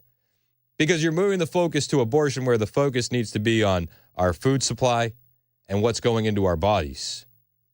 That's where the conversation is. That's what RFK is being brought in to talk about. And there are so many conversations that you're just not allowed to talk about. Everybody has a story. And vaccines deserve to be questioned. We can't kneel at the altar of science any longer. You know, it's funny because science, you're supposed to question everything, right? All vaccines deserve to be questioned. I see every day on social media, I see tweets about vaccine injuries. Anecdotal, I have to say that, or we could be removed from YouTube or forced into re-education like Dr. Drew. Dr. Drew, to get his YouTube channel back, because he had doctors talking about vaccines, he's got to go through 90 days of re-education training. But every day you see stories like this, where a young child goes in to get an RSV vaccination that doctors insist that they get, and then 24 hours later, cardiac arrest and passed away. Is it coincidental? Can we at least ask the question? This is what RFK is bringing to the table. I'm serious. How much money is Big Pharma donating to Mike Pence? That's a question I want to ask. RFK is going to have nothing to do with abortion. It's back to the states. Nothing. Plain and simple.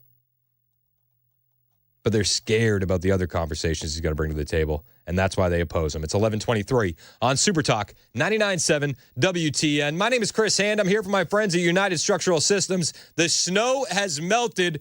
Where's it gone? Well, if you got cracks in your foundation, that water could be getting into your crawl space or basement. And if you don't notice it getting into there, well, then the problems could get even worse. You're talking about wood rot, mold, awful. Don't let that happen to you. Call the experts. Call someone you can trust. Call United Structural Systems. See, when you get a guy from USS coming to your home, you're not getting somebody with a sales quota trying to upsell you on the next best thing. No, they have no problem telling you if it's a small problem or no problem at all, and they have no problem telling you if it needs to be fixed immediately. When you get these guys in, you're going to get a team that has over 30,000 satisfied customers that has been focused on waterproofing since 1994. You're going to get the best when you call USS. Give them a call today if you got cracks in your foundation and waterproofing issues. 615-488-7855. That's 615-488-7855. USS will come to your home. They won't leave until the job is done and you're satisfied. And when they do leave, they leave behind a warranty that is good for life, even if you leave the home. 615-488-7855. Online at USSTN.com.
Drivers, we picked up a new crash. This is this is an old crash. It is still on the right shoulder, 24 westbound at Almaville Road in Smyrna. And then a rolling roadblock. Looks like the right lane is blocked so they can fix potholes. This is going to be in Williamson County. 65 southbound between the Thompson Station Road overpass and Saturn Parkway. A delay in the ceasefire agreement for Gaza. We'll tell you about that and more coming up at 11:30 on Super Talk 99.7 WTN. Thank you, Ken Weaver. 11:28 on Super Talk 99.7 WTN. The show is brought to you by Better Water LLC. Do you remember during Pete Hegseth's confirmation hearing a couple days ago, Mazie Hirono was worried about his drinking because, you know, it's a 24/7 job. 24/7 to be Secretary of Defense. Well, funny you should mention that.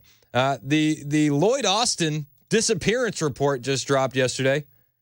Do you remember that when he disappeared?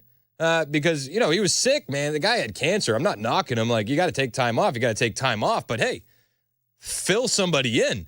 Well, it turns out that he didn't just disappear that one time. He actually has a history of disappearing while Secretary of Defense. Again, will the Democrats bring the same energy to their own? Senator Tommy Tuberville addressed this report in a video he posted to X last night, calling it unacceptable. I just read an extremely disturbing IG report. Last December, Secretary of Defense Lloyd Austin was hospitalized and failed to follow the law by notifying the White House or Congress.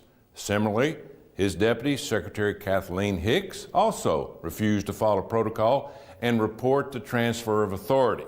Now, the Inspector General's report just released reveals that this doesn't just happen once. Oh.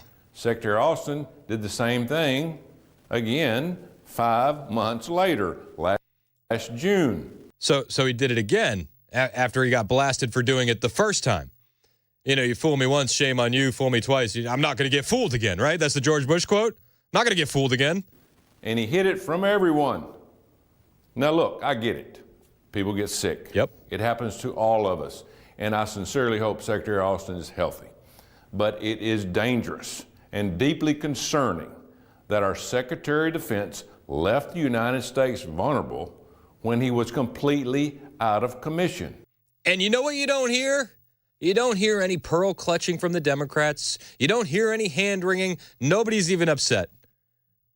But golly, Pete Hegseth, don't you dare have a sip of alcohol. This is a 24/7 job. I mean, Hegseth is going to be an incredible upgrade over Secretary of Defense Lloyd Austin. And you know what? The service members who were kicked out of the military because they didn't want to take an experimental mRNA jab, well, they're going to be reinstated with back pay in about 4 days. It's 11:30 on Super Talk 99.7 WTN.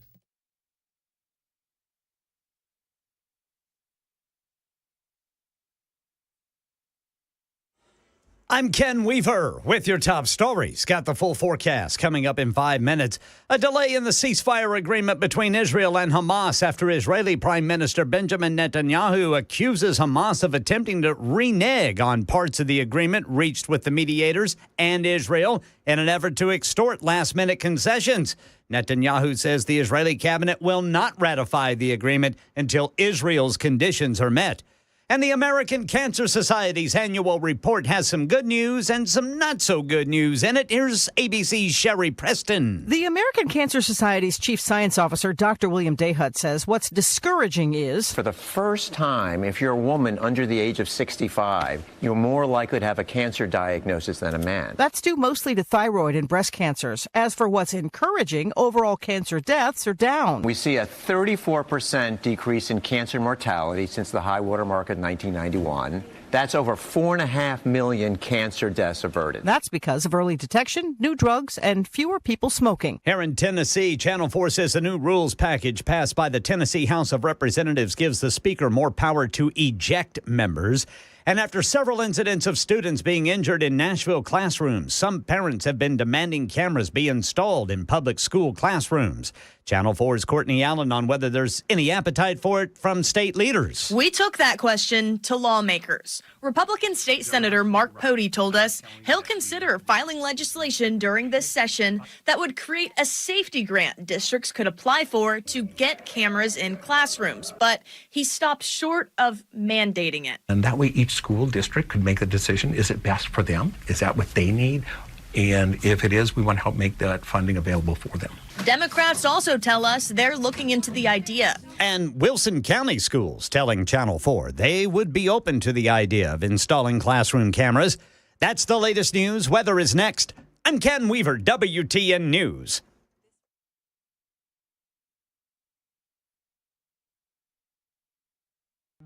Hey, what's up, guys? It's Matt Murphy in the middle of downtown Franklin, Tennessee. We've talked so much about Savory Spice. I thought, why not show you the place? So let's go on in and see what's popping at Savory Spice. As I've always said, you will smell the spices even before you walk in. I can smell them right here in the doorway. Come on in and let's introduce you to the one and only Holly, who is the owner and proprietor of Savory Spice. Say hey, Holly. Hello, everyone. Now, enough about Holly. Let's talk about spicy and easy products like the incredible taco soup, which, as I said, you put this in a crock pot, you put all the ingredients that it tells you to buy right there, you put the spices in, and it's so easy. So if you don't know what you're doing around the kitchen, it's a perfect way to find your way around the kitchen, as is the Mediterranean dill risotto. Now, for the holidays, pumpkin pie spice. What doesn't it have, Holly? Pumpkin. Doesn't have any pumpkin in it. That's a fun fact for all of you kids out there. Now, if you stop by Savory Spice, either in the Franklin location or at L&L Market, you can get yourself a sample of the dill dip, which is my absolute favorite. Just tell them Matt Murphy sent you to Savory Spice with purchase now. So come by Franklin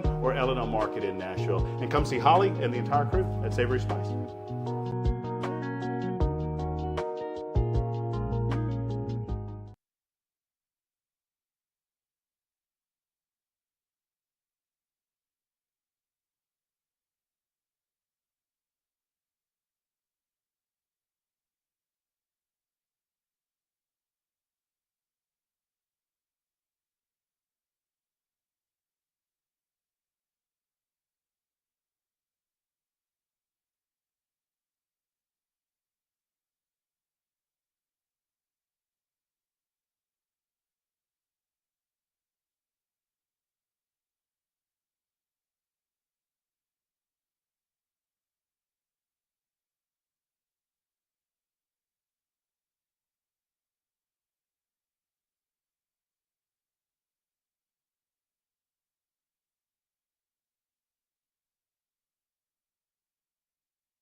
It's 11:37 on Super Talk 99.7 WTN. My name is Chris Hand.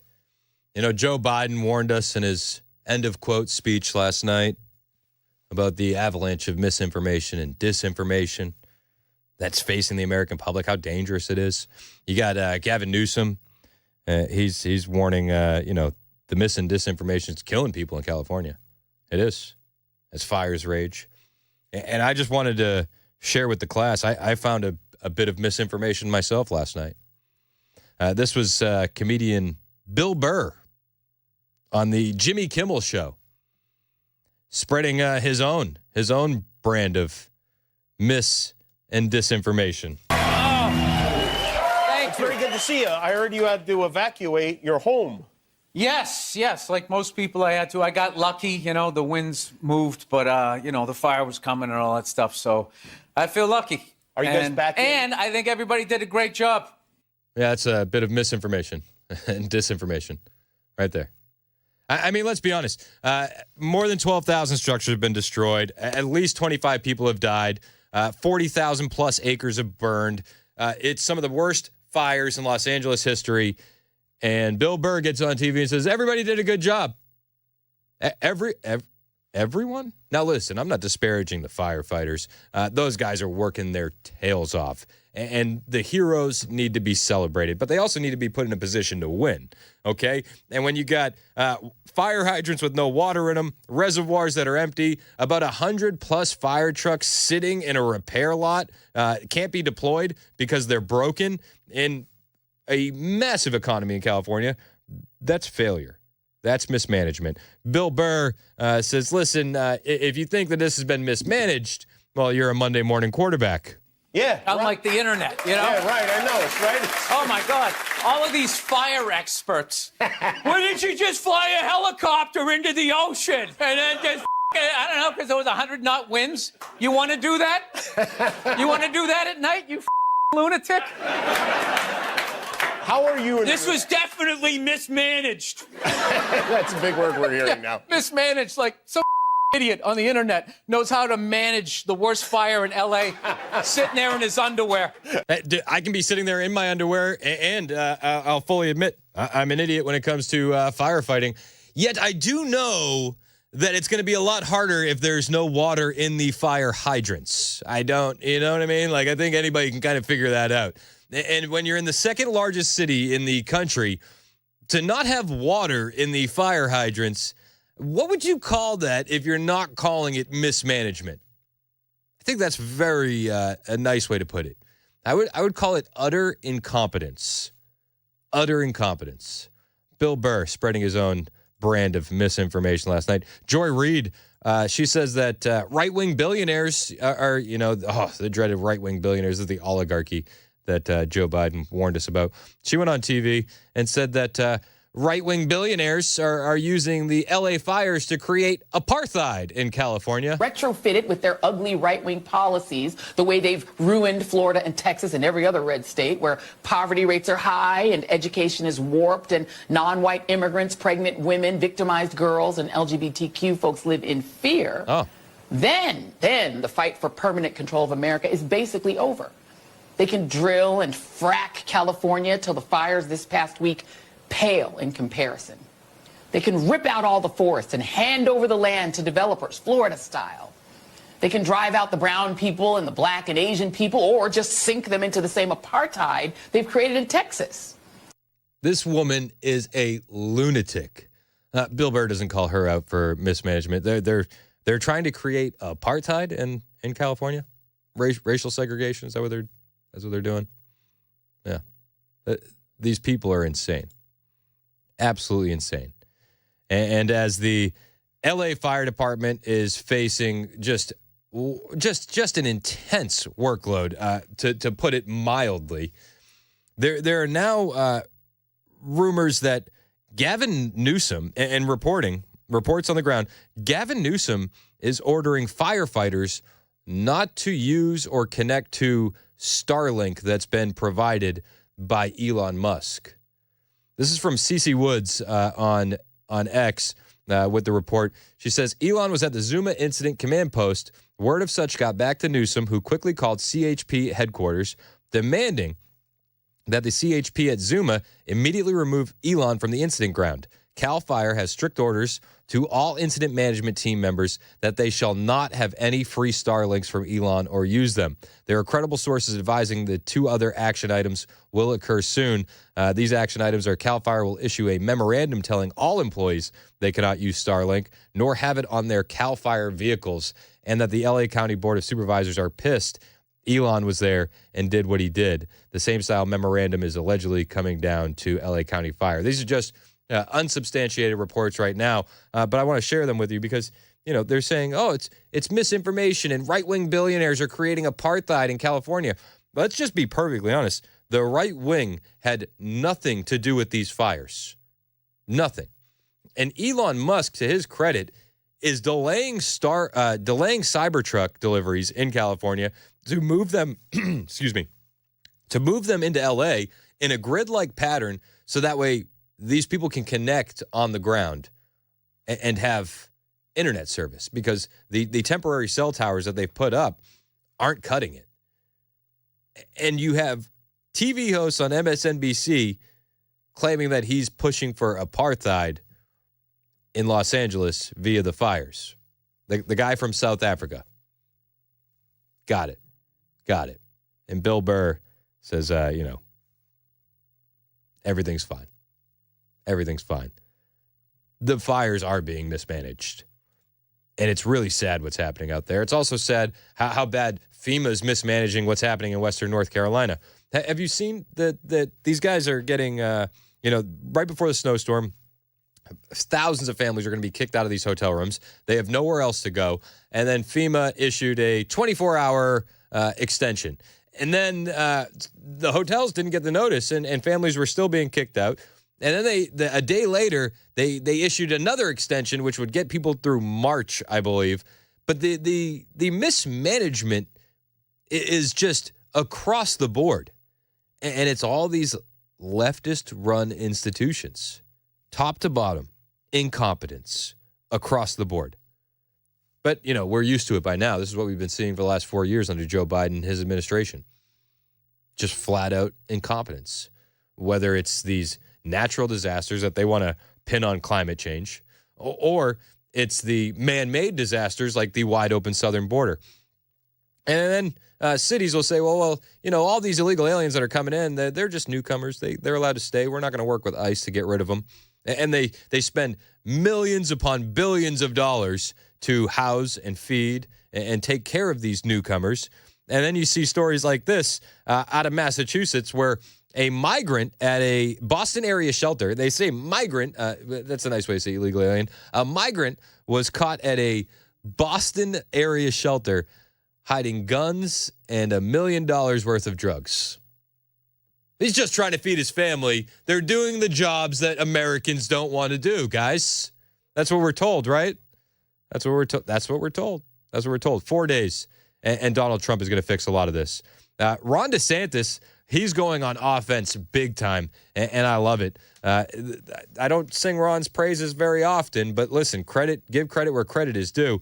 And DeSantis said he wants to empower local police to be able to deport illegal aliens. Because Biden would fly them in the middle of the night, not tell us about it, and then all of a sudden you'd have people, the feds would bust them all over God's creation. That's not going to happen this time with the Trump administration. We'll be able to work constructively together. We also want to make sure that we are expanding our existing authorities so that local and state officials are empowered, and the federal government would have to bless this, and I think they will. They should be empowered to detain and deport people who are here illegally. Amen. It should not be, we ran out of ICE beds, therefore you got to release somebody on the street and then they go out and create problems for our communities. That's not the way it works. So that is going to be really, really significant. We also need better gang enforcement. We've got to broaden the legal definition of gang-related activities so that it includes these groups of very dangerous illegal aliens, these Venezuelans. It's really, really bad. And think about it.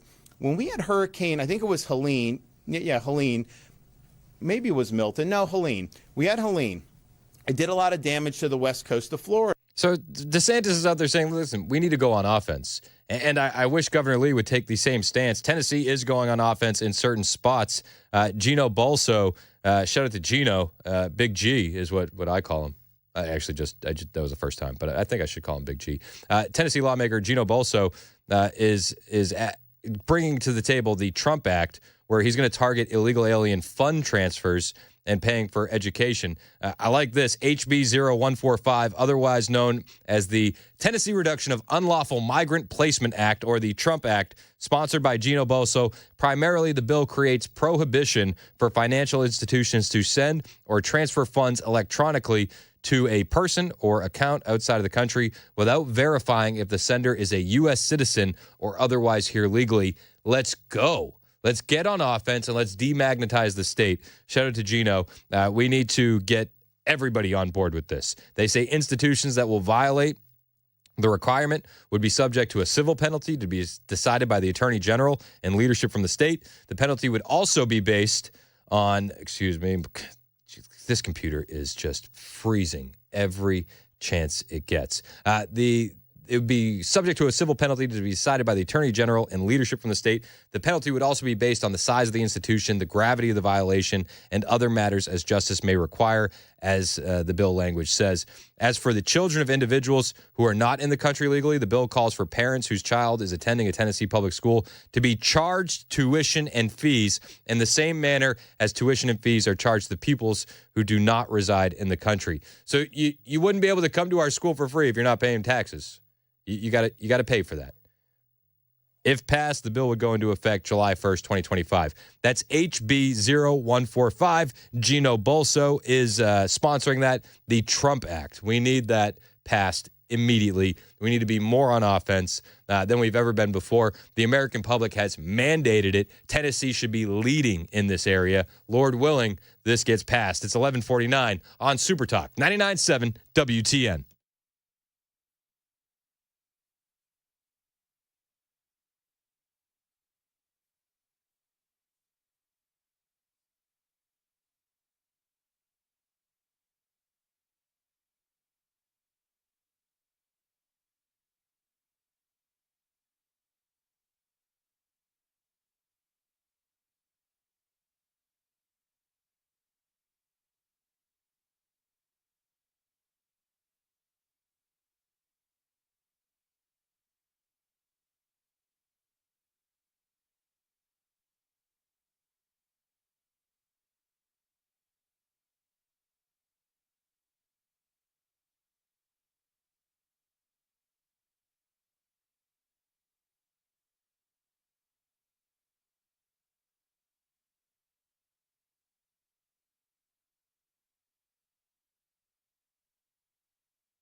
It's 11:54 on Super Talk 99.7 WTN. Chad Benson in studio.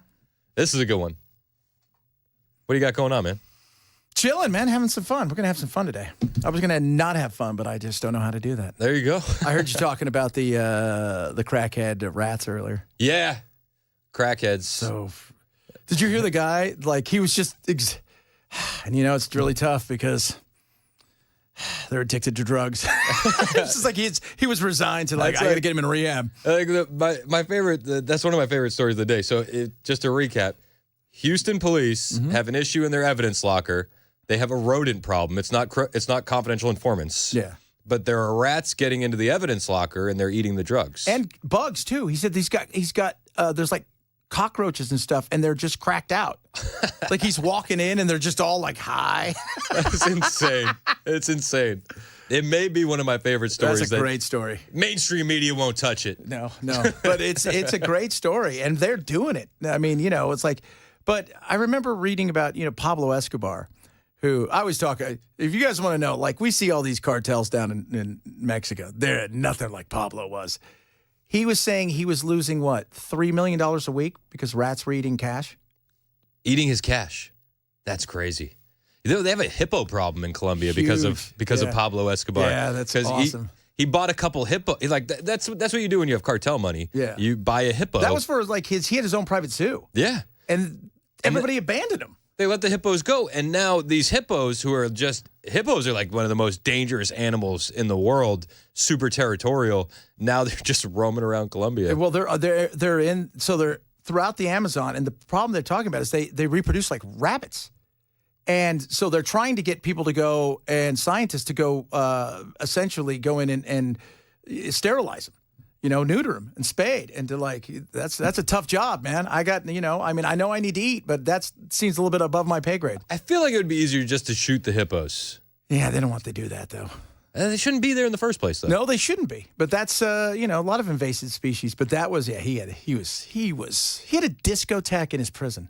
Yeah, he had a soccer team to come someplace in his prison. The guy was nuts. That story's insane. Yeah, he was like, I always tell everybody, go look and see how many people he killed one year that were running for president. He killed like half of the people running for president. He murdered, and there was a bunch because anybody who said that they would sign into law extradition for drug cartels, he murdered. Yeah, he didn't care. He brought down an airplane. Yep. That's the guy. That guy was, as bad as these cartels are, he was on a level that was so much different. Has anybody rival him today? No.